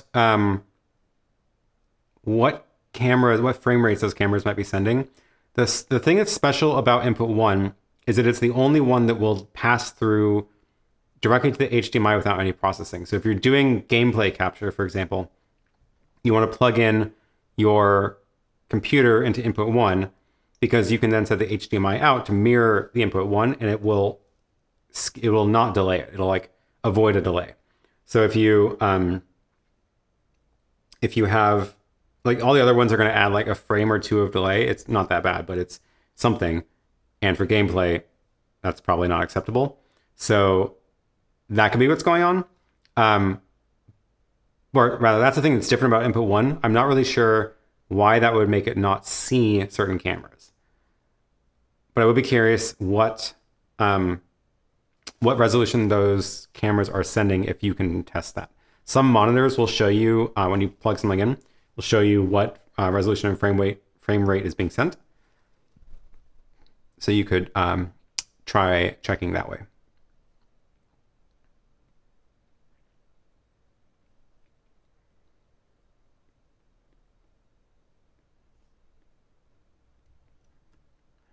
All right. Where was I? Colors look noir. Yep. Yeah, the color correction, it's not it's not really color correction because it's not like, okay.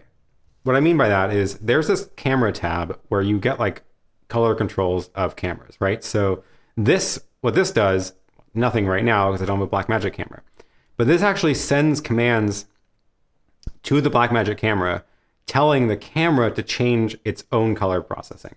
So this is actually changing aperture and frame rate and stuff. This is focus. You can, if you have a power zoom lens, you can control the zoom as well. And then this controls the color correction that the camera actually does itself before sending out the signal over HDMI. What this does over here, oh, hey, they are still there. This is doing the processing in the ATEM Mini itself. So, I mean, I guess it works fine, but it is now tying up the chroma key here, right? Like I'm not actually doing any green screening here, but the chroma key is busy doing this work of color correcting. So you can only do it for one camera, and you can't then also overlay like picture in picture or anything with it because it's busy doing this work. And whereas with this, if you had 4 Blackmagic cameras plugged in, you would get 4 of these color controls.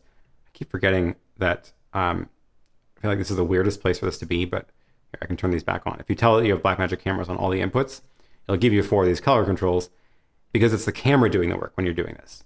And that means you can color adjust on all the cameras independently. Whereas this, you only get 1 control because it's using the upstream keyer to do that work. But I mean, it works, I guess. It works.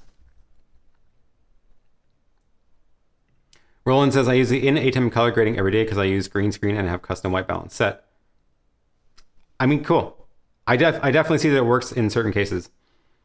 So I'm glad that it is working for you.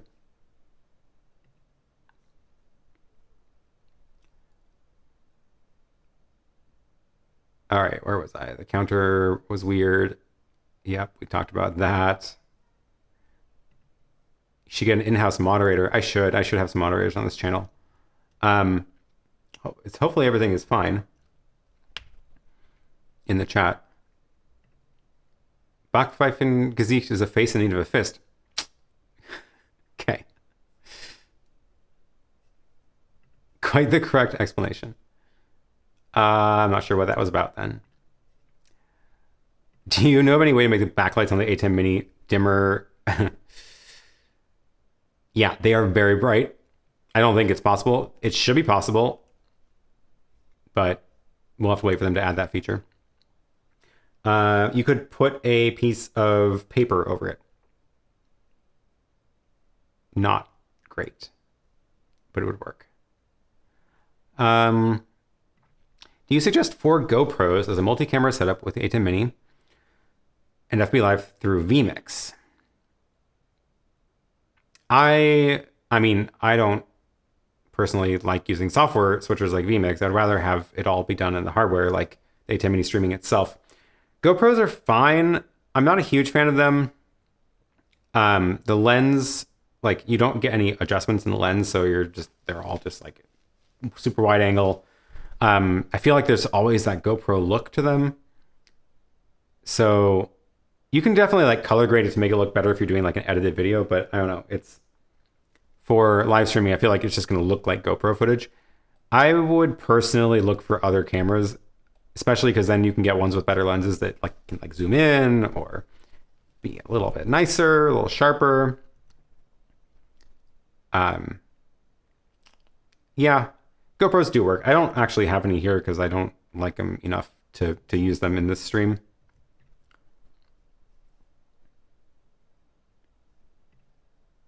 Thanks. Yeah, I've run over well over an hour. But thanks for sticking around and have a good dinner. I have 2 of the same Canon cameras. I'm trying to think with the audio there's difference in both cameras. Oof. Yeah. It's weird that 2 of the same Canon cameras would have different delays. Maybe one of them is set to different settings, like different 1080 versus 4K recording or something, which is affecting its processing. But generally, like you can't really rely on cameras having the same audio delay over HDMI anyway. The best you can do is easiest thing to do is to use one camera in a way where the delay doesn't matter, where like it's a wide shot so you don't really see the lips out of sync. And the other way to do it is you can make a macro that changes your audio delay when you change the camera. So you can push a button to change the camera, which also would change the audio delay, which is, you're going to hear a little skip in the audio. So it's not great, but it would work. But I would more suggest using your cameras in a way where the fact that one of them is delayed doesn't matter. Like when I'm holding this one and showing you my desk, it doesn't matter if it's delayed an extra frame or two because you can't see me talking.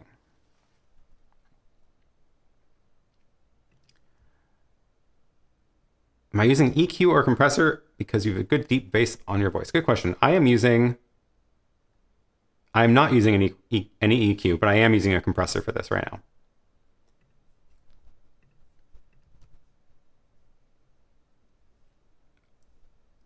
I just skipped. When recording on an ATEM Mini to disk, is there a loss in resolution if the camera's own record button isn't pressed down? No. So whatever the camera is sending out over HDMI is what the ATEM is going to record. If for some reason the camera sends something different over HDMI when it's recording, then yes. So I guess it would depend on the camera. Like actually this G7 does not output over HDMI when it's recording. So if I hit record on it, it'll just black out the screen. I guess it's possible that some cameras might then downscale or change what it sends out over HDMI. I haven't heard of that, but it's possible. But it would be the opposite of what you're saying. So if your camera is recording, it might send something different over HDMI. If your camera is not recording and you're recording over HDMI into the ATEM, that's what you get. That's what you're going to see.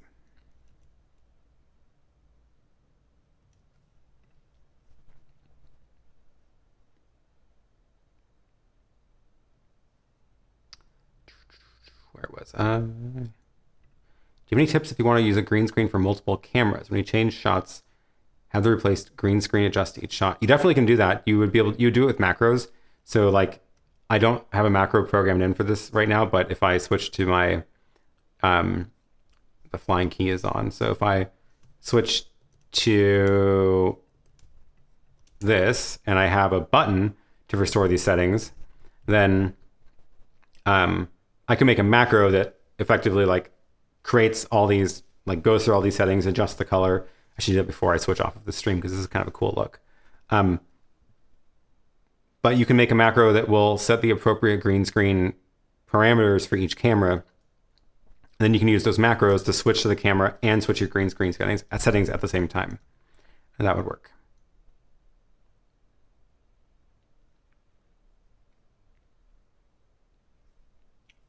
All right, I'm almost caught up.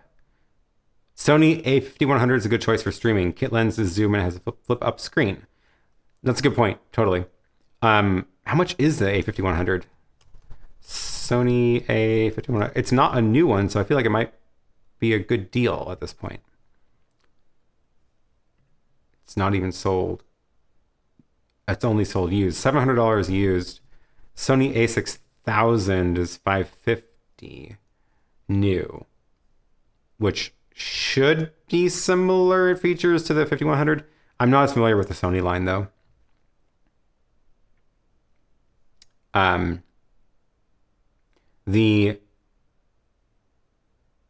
yeah, so Sony has good stuff too. Any tips for default Pocket 4K cinema settings for input to the ATEM? So you want to make sure that you apply you're sending out over HDMI, not like what you would see on the monitor. So remove all the overlays and make sure you're actually applying a LUT or outputting like the default normal looking colors, not like the washed out colors. But yeah,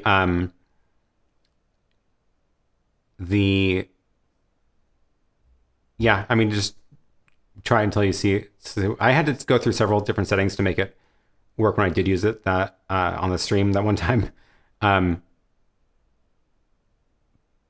But it didn't take that much fiddling. A5100 overheats when recording long videos. Not surprised. But the good news is you don't need it to record when you're doing a live stream. So you can just have HDMI out running over to it and it'll be fine. Have you already been testing the device well switcher? I haven't got my hands on that one yet. If they want to send me one, I'm happy to test it. That is the device well. Yeah. They made one that's similar form factor to the ATEM Mini. A lot more buttons on the top, though. It looks cool. I'd be happy to test it. I just don't actually have one yet. MJ says, one more about audio. I set audio delay in the Mini. It was fine. When streaming to YouTube, audio starts to be ahead of video. Were you streaming from the ATEM Mini Pro or from a computer? So again, when you're going through the computer USB, things can get kind of out of sync depending on what program it's going into and depending on your CPU, which is why I like this setup here where I'm streaming directly from the ATEM Mini. Going through the computer is going to just it's up to your computer to decide what it's doing with that signal. And yeah. From the computer, yeah. So I would blame the computer at that point, unfortunately. Roland says the strength of BMD over something like DeviceWell is the macro support. I know the macros make this thing super powerful. I wish all of these companies would support macros, or at the very least commands over OSC, because then you can program the Stream Deck or Companion to send commands to those devices. So I hope YOLObox does that soon, actually. I asked them to add that, so we'll see if they do, because OSC control means I could then integrate it into this with physical buttons, which would be a lot nicer. Alan just bought a 5100 for $450 from B&H. Oh, cool. Okay. Well, that's good. It's a good option then. I feel like that's a good price for like a decent camera. So like, I like, $200 for like the camcorder style thing. That's great because it's $200. However, you get that quality out of it, right? Which is like not a super nice lens. It's going to be a little bit worse in low light, but if you want to like take it to the next level, $500 I feel like is a good, nice tier to shoot for. Of the G7 or I guess 5100 is a nice price point to shoot for, and you get a much better quality than what you get for $200, or a GoPro, which is also $400, which is a lot. And of course, up past that, I feel like you gain little for what we're doing here with streaming for the higher end cameras. Like the GH5S is a great camera. It can record and output over HDMI at the same time, for example, but it's honestly overkill for just streaming.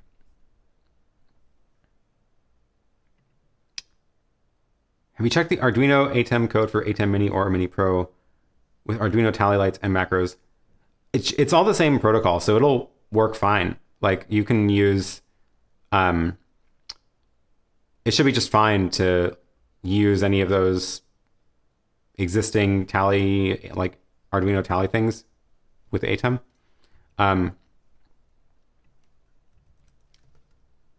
And that's why like Companion actually worked with the ATEM Mini, even the like before they added support for the ISO specifically, then the Companion still worked with the ISO because you could just tell it was a Pro and most of the commands would work still. So yeah.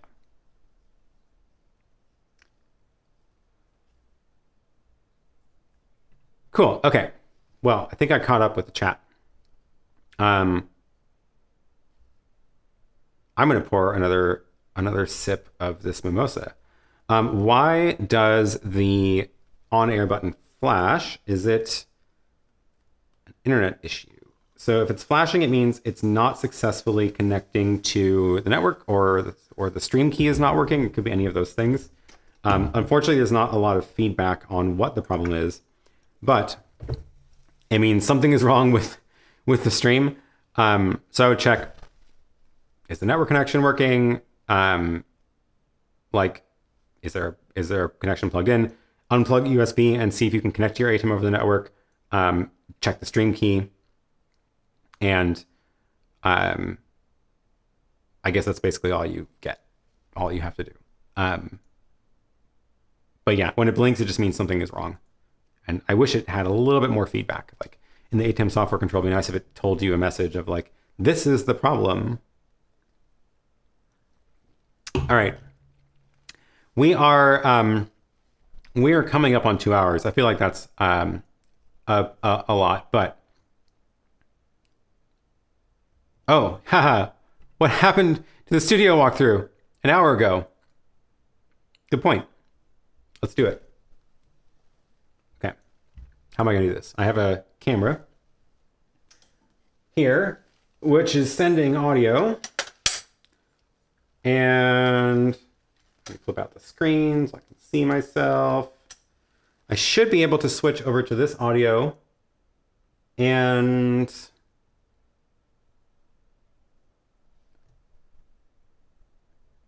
what is that? That's over here. I don't want that one. I want that one, that audio, and this audio. Okay, now you should be hearing me from the Sony camera. Is it quieter? It looks like the levels on the camera are quiet. Is it okay? Do I sound okay still? I don't want you to not be able to hear me. Quieter? Is my just audio low? No, okay.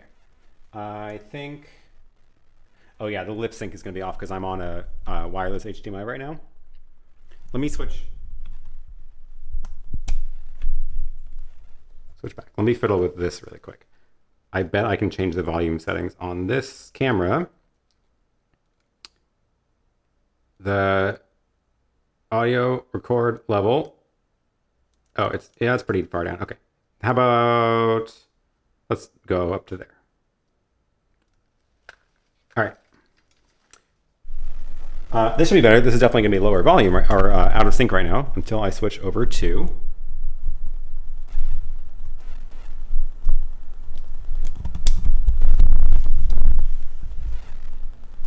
louder now. Okay. So now you're seeing me. I should be in sync now. And I'm not going to be able to see the chat while I'm walking around. Unless I load it on my phone. I can do that. So I can give you a quick tour. This is now the Sony ZV-1 over the Hollyland wireless HDMI. Noise floor noticeable. Oh, you're in the multi-view. I'm sorry. There we go. Cool. Aaron has left the chat. I've actually got the chat on here now too. So this is my sort of desk corner, and you can see the back wall. That's my little extreme desk with my Mimosa supplies and normal camera microphone. Camera back there.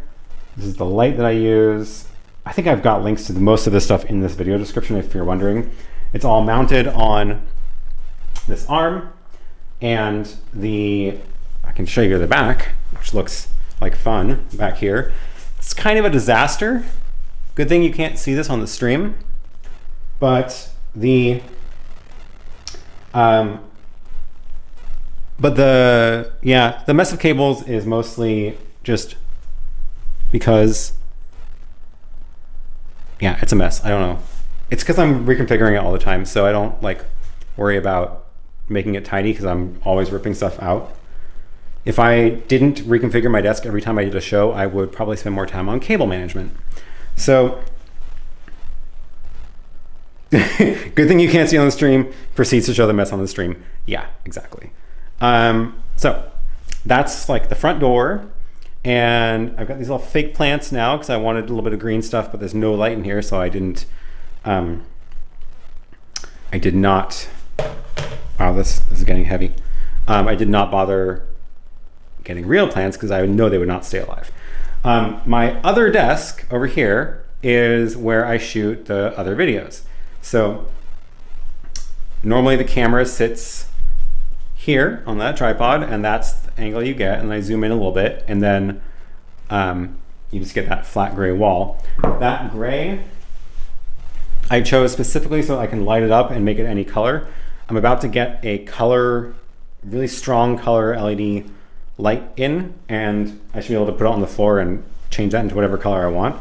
The rest of the colors in here are because they're fun.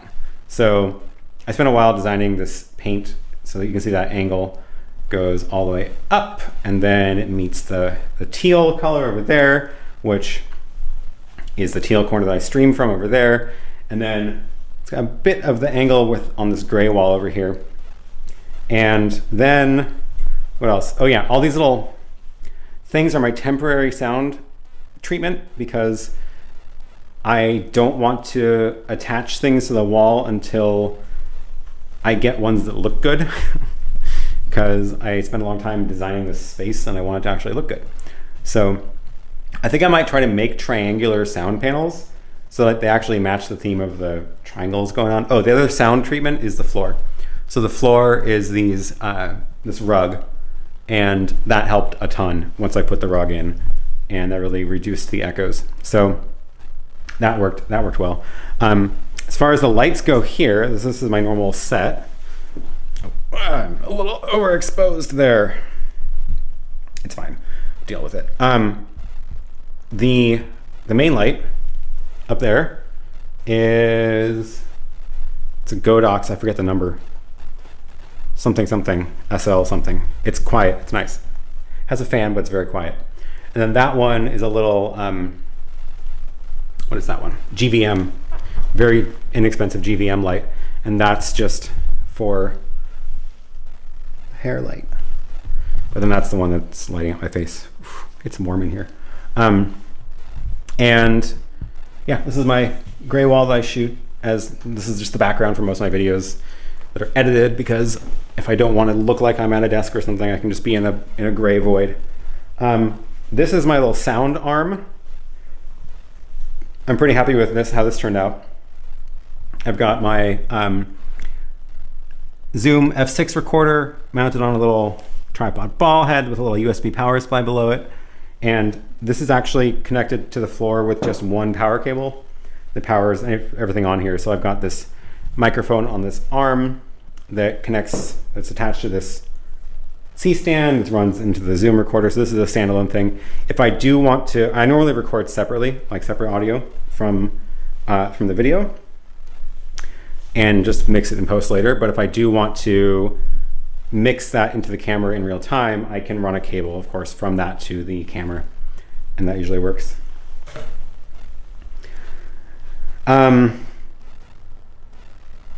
Roger says the biggest surprise is you sitting down. I for sure thought you were standing during these. I know, it's so funny. I had the same thought about Photo Joseph when he first did like a behind the scenes studio tour. I was like, oh, you're sitting down? I guess if you can only see people's shoulders, then there's really no sense of scale.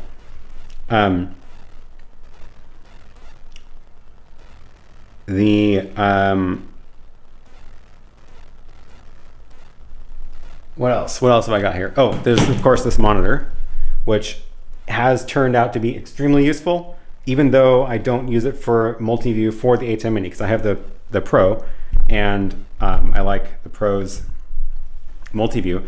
But what I do is I plug in my main camera. Oh, I forgot. On my audio arm, there's also a camera up there, and I can swing that down. It becomes an overhead camera. And I've got an HDMI cable, and it's also powered by that same USB power supply. So that becomes my overhead camera for this desk, which you will see in the Hyperdeck video when I am done editing that. And so what I do is I have my main camera, the overhead camera, and then I usually have a side camera off to either from over here, or yesterday I was filming on this, using this to look at the screen, and then I can see all three cameras on the screen, even though I'm not even mixing live. I'm recording in camera in all the cameras. So that's so that I can see what each one is doing. And that's a lot better than having to, I don't worry about switching live because I'm gonna edit this all later. But yeah, I've been really enjoying the that monitor for that purpose. What else? I've got, oh, ceiling. This is the part that's not done. So this is the whole, I've been working on this space for a while now, since actually like end of December. It used to be a garage, and the floor is all brand new. It's this vinyl wood stuff. Tile was done recently for the entryway. The reason there's a little weird step down is because this is actually at the floor level, like the concrete garage floor is under there. And then we built this floor up. And you know, garages are supposed to be tilted so that the water runs out, which is not great for like putting furniture on. So we built up the floor by adding little shims. So at this end, it's like a sliver, and then at that end, it's about 4 inches. And then we just have to flatten the whole thing out, which is why there's that little dip there, because the door is lower than the floor there. So instead of moving the door up, which would have been a lot of work, we just left a little hole. And so that's the floor. Of course, as soon as I turned it into a flat surface again, it started echoing like mad in here. So we're still working on sound treatment. The ceiling, right, ceiling. So the light, there used to be a fluorescent light up there, and it was super ugly. So I took it out, and somebody can actually get rid of it. It's just sitting outside right now. But I took it out and I left, you can kind of see the wires are still hanging out. That's safe, right? And my plan is so you can see these tracks. I had these installed, and they run from that point which was where the wires are and where the that box is already cut out, running to all the corners. So you can see they run to each corner, which means they match up with the paint in the corners. So they all come together there, and they all come together there. And in those tracks, I'm going to install LED strips. And I got these individually addressable LEDs, and I just gave myself a huge project. So I need to now program the individually addressable LEDs and wire up the power supply to make them work. But because they are on the power from the main light, they're actually controlled by the light switch. So like this light switch will turn the power on to those wires, which will then power the LEDs up. And I'm gonna have them like do an animation when they first start, and then I'll also be able to make them like change colors based on the chat and stuff like that. So that'll be fun. And so yeah, the ceiling and, oh, outlets. That was a fun one. I cannot stand when people run one circuit to all the outlets. Like in my apartment, there's one circuit that serves all 3 rooms, all the outlets on all 3 rooms, which means I'm basically riding at a capacity right now, which is laser printers, all my servers, studio lights when those are on over there, and AC, which is not great. And the power tripped last week and everything shut off, which was awesome. Luckily I have batteries on most things, but so I was like, none of that here. We're gonna do it right. So the previous owners had wired this as a garage, and there was a outlet on those high ones, were the only ones there. So those 2 there, which was fine. Oh, and then I guess this one down here, because that was the wall, but then I added this lower part of the wall. So I was like, let's just run more wires. So the power panel is behind my desk there. And we just ran a bunch of new circuits. So that wall has its own circuit for those 2 outlets, and the one up there. I also put outlets high up because then I can plug things in without running long wires. Like eventually I want to figure out, when I get this more like figured out, I want to hang lights from the ceiling instead of having all these stands. And then I can power them from the ceiling too. So that's one circuit. That up there is actually a dedicated circuit. I was going to put a heater up there, but I'm not using it for a heater right now. But that's its own circuit. I've got a new circuit that runs and feeds that outlet on the top, and then the ones along these walls are also with their own circuit. So there's like 5 different runs to the breaker panel in here, but that makes it, means I don't have to worry about random things tripping or overloading any of those circuits, which is super, super nice. Okay.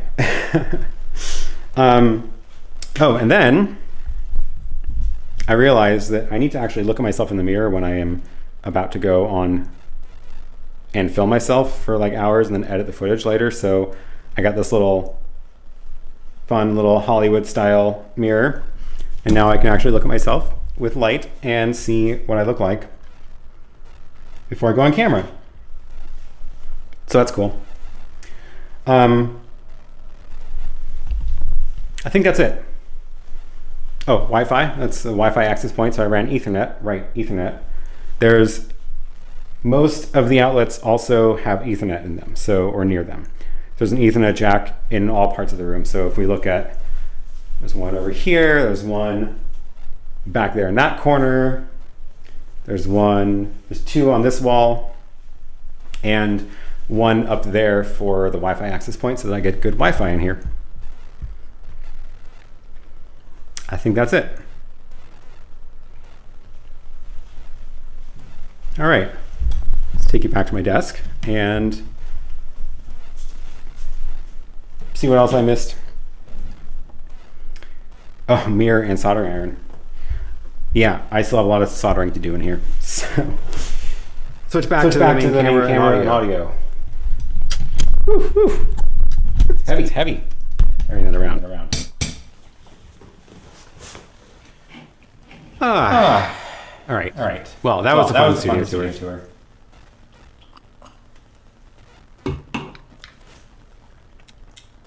Oh, sorry, I left both mics on. I thought I fixed that.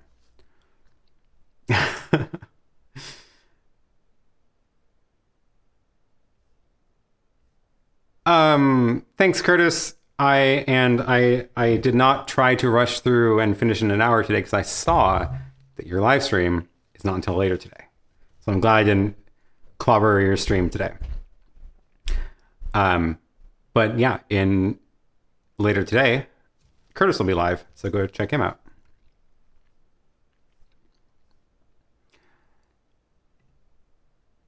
What network router do I use? I have, I've gone all Unify on this, so I have all their gear now. So Unify access point, Unify switch, Unify router, and yeah. Oh, I could show you the network room. Where is this? Nope, that one.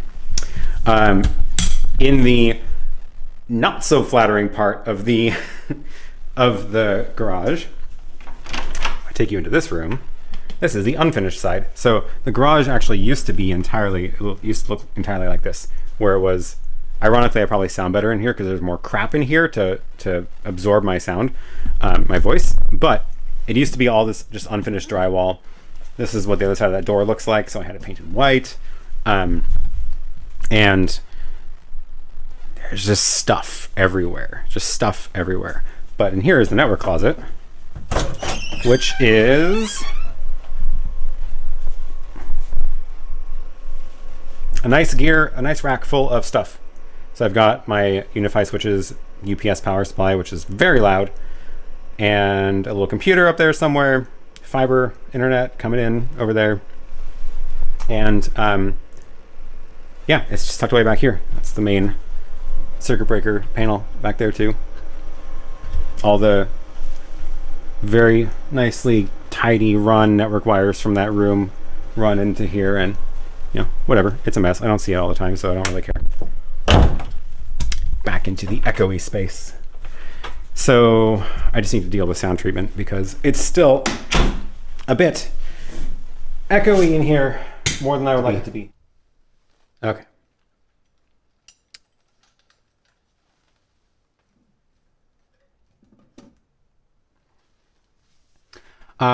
When using wireless HDMI, there are audio interferences, some weird background sound. I'll have to listen back to see what you mean. It could just be that I don't think I have any processing on that audio. Yeah. So like I'm using a compressor on this microphone and I don't have that on the other microphone. So you're listening to a completely different mic and not in the same location without processing. So I'll listen back and see if there was something else that might be. Why is such a complex internet and router setup is needed? Because I like making things hard for myself. That's the reason. That is the only reason. No, I mean, like I have, this is not my house. So I have a separate like NAS storage here and I have one at home and they mirror to each other. So I need to have like, I have gigabit in both locations. So I have fast, connection between the two. I have a VPN between the two, for example. So I need some more gear for that. I don't know. I like networking gear stuff. So that's why.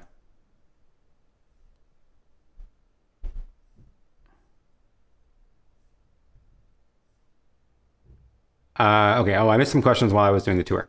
What else was I? What wireless HDMI do I recommend? I don't know yet. I'm testing a few. So this one is the Hollyland Mars 300 Pro, but I have a couple others to test as well. So I will recommend one after I've had a chance to try them out a little more.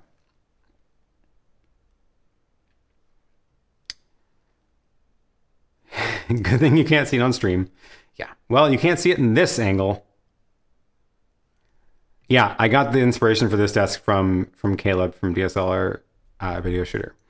And it looks a bit intimidating, honestly, and I'm thinking I might try to reconfigure it to look a little less scary, but it works well.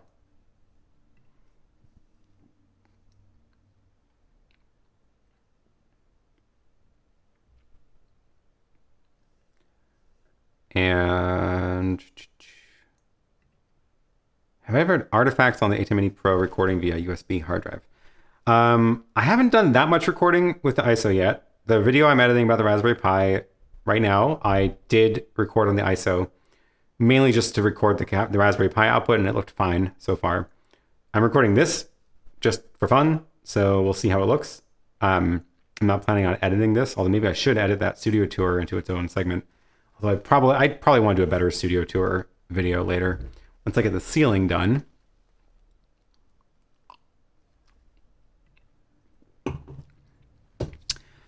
Do you use timecode to edit your videos, and how do you decide what to cover live and what goes to post? I don't use timecode. I kind of want to, but I don't have enough cameras or enough of a workflow that makes sense to like make it necessary. Like audio sync works just fine most of the time. As for what I cover live and what goes to post, I do these live Q&A sessions. Today is a bit of an outlier. I'm spending a lot more time today here than I would normally, but I normally do Q&A sessions as my live unedited videos. Everything else I do edited. So if I'm going to do like a tutorial or a proper tutorial or a review or comparison or anything like that, I'm going to do it edited because I can communicate better with you when I edit myself. And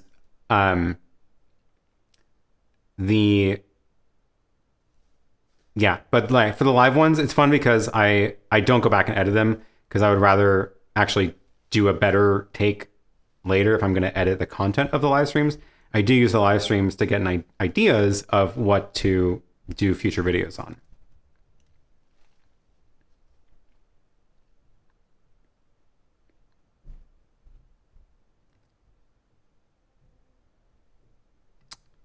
Yeah, this has been a lot of work putting the studio together, but it is very fun and I've been really enjoying it. And it really is nice to have a space that is dedicated to this and I can just leave it set up. And you may have noticed that there's stuff all over the floor because I don't have to worry really about cleaning it up because that's what it's here for. Like, that's its job.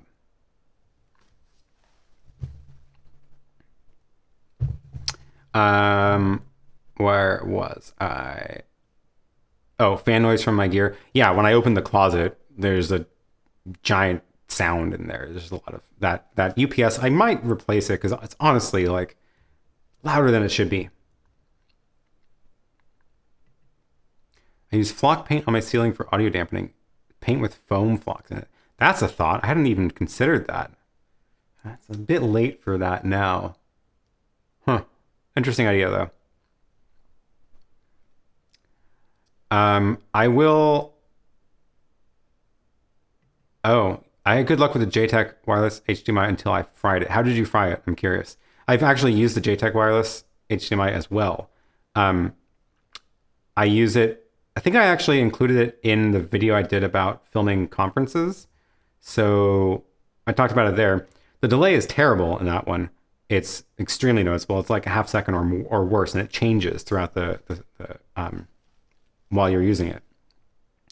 So it's fine for like sharing slides, but I would not share live video over it. I'm curious how you fried it though. And I'll include it just as a comparison because it's so much cheaper than anything else, but it turns out there's a reason it's cheaper.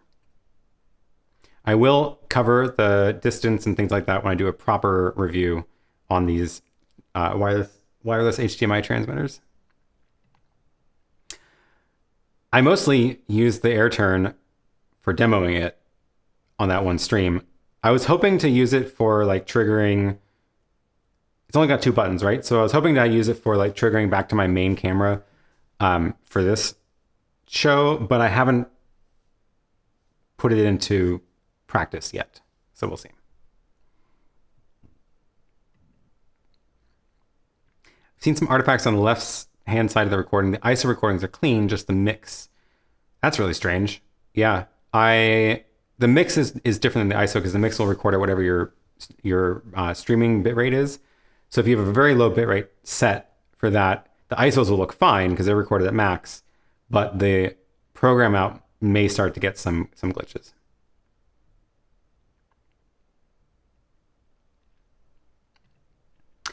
Do you know if an Illustrator file with transparency can be used in the media pool? You can. You can export a alpha channel into the media pool and use do graphics that way. Best way to do it is to export it from Photoshop though. Otherwise, it takes more fiddling to get the file format right, but you totally can do it. Photoshop just has a plugin to export. Like if you could just make a Photoshop file, you can then just export from within Photoshop into the media pool, and it includes the transparency. Is it possible to use the ISO via Ethernet to stream live using software other than ATEM software controller while using USB to record to SSD? Yeah. The software control is like the most complete controller for the ATEM Mini, but you can control it from anything. So I'm controlling it with like Companion, for example, using the Stream Deck. You can use an iPad using that Strata Macros app. And it's just that most of the other programs are going to be limited in what they can actually control, whereas the software control will give you every single feature as an interface element.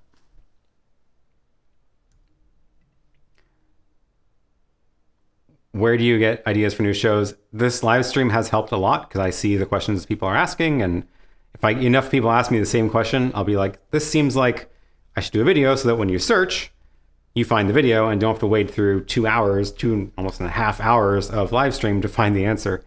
So if you and the comments on the questions too, or comments on the videos too. So if you are looking at these live streams or the playback of the live streams or any of my other videos and have other questions, leave comments because I do go back and look at those for ideas for future videos. Also the forums. If you go to forum.livevideotech.today, if you leave questions in the forums, again, if people are talking about a topic, then I'll be like, I should do a video about that because people have that question a lot.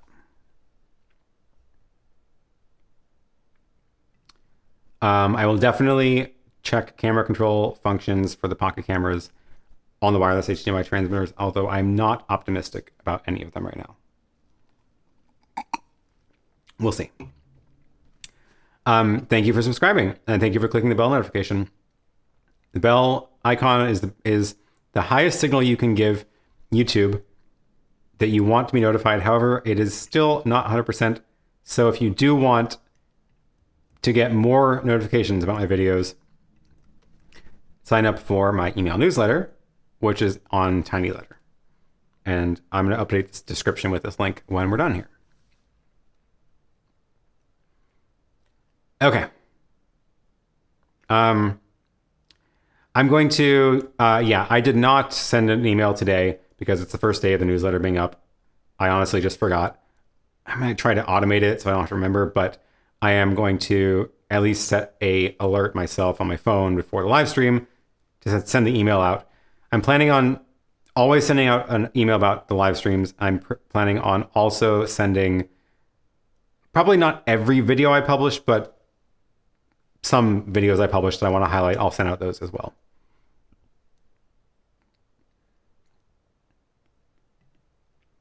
Adam says, just order the Raspberry Pi 4 to try NDI decoding. We'll update my dock with test results. Awesome.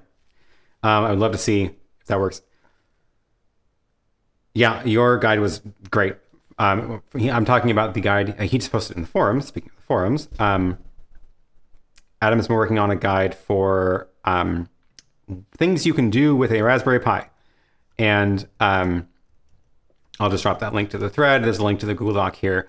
And that is it's a great tutorial on like getting set up with a Raspberry Pi and using it for all sorts of different things. It's a great tool for broadcast. So NDI is for sending video over the network. And there's some cameras supported natively, not usually like consumer cameras, but like PTZ cameras or broadcast cameras. And also a lot of software supports it. So like Skype can output over NDI, each individual participant in a call. Lots of things you can do with it. Blackmagic is probably never going to add support for it. We've been going too long for me to rant about this today, but remind me next week and I will go on a very long rant about NDI and explain why Blackmagic will never add support for it. So but yeah, remind me next week. We'll talk about NDI more. But at the very least, like I have a Apple TV app here, which I can use to catch an NDI feed to go into HDMI. You can also use a Raspberry Pi. There's a program on it on Raspberry Pi that you can install on a Raspberry Pi to do NDI capture. So lots of good options there, even if Blackmagic won't support it natively.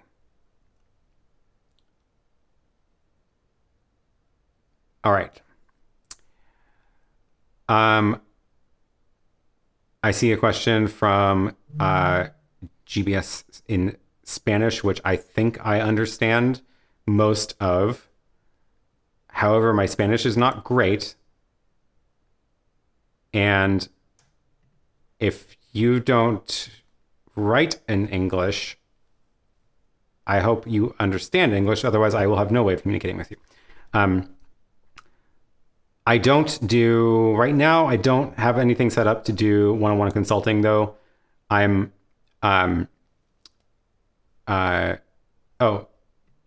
asking if you always work alone. Pretty much, yeah. I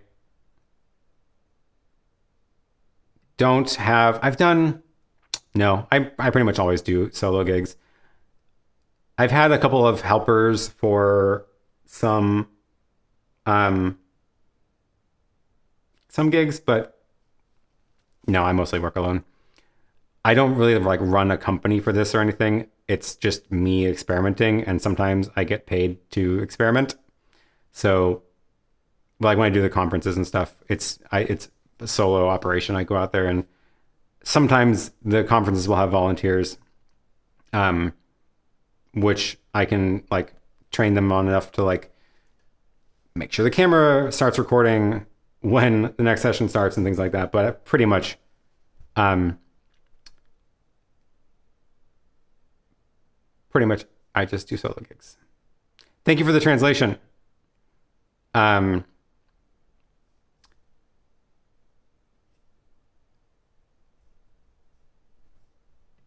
you need the latest Apple TV to see NDI? I think you do. I haven't tried. I do have the older Apple TV at home. I haven't tried the NDI app on it. I should test it out. I know that the original Apple TV is not gigabit. 100 megabits is about like you really need a full 100 megabit connection to do an NDI feed well. And so it might work on the original Apple TV, but the newer one has gigabit, which is a lot better.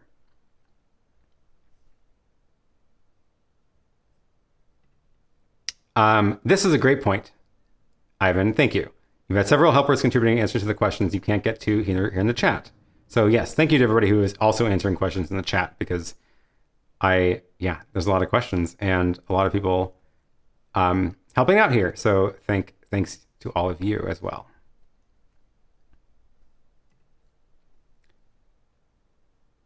All right.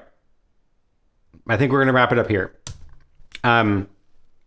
Thank you all for watching. Again, if you didn't get a chance to see my video from this morning, but the video I just put out this morning is a giveaway. It's a 2-minute video. So it's just an announcement of the giveaway. If you're interested in winning the YOLO box, go take a look at that video, follow the instructions there, and you can get entered to win that. I'm going to be announcing the winner on this live stream next week.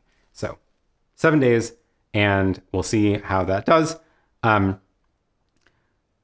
Again, thanks to all of you for tuning in. Thanks for listening to me ramble about live streaming and the ATEM Mini and all of that.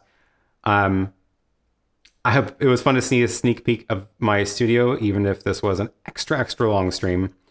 I know I'm tired of talking for 2.5 hours straight. I hope you're not all tired of listening for 2.5 hours straight, but thanks for hanging in there. And I'm going to finish the rest of this while I work on my video about the Raspberry Pi RTMP and receiver converter thing that I'm building. So no, it is not empty yet. I'm about halfway there, and I will finish it and finish the video and hopefully get that out. I'm going to say Tuesday. We'll see how I do on that, promise. But make sure you are subscribed. Make sure you sign up for the email list, because I'll definitely put out an email about that video when I publish that. And thank you all for watching. 12 sequins died during this show. Probably. All right. Thanks. Stay safe, and come back next week for more Q&A. Same time, same place. Cheers.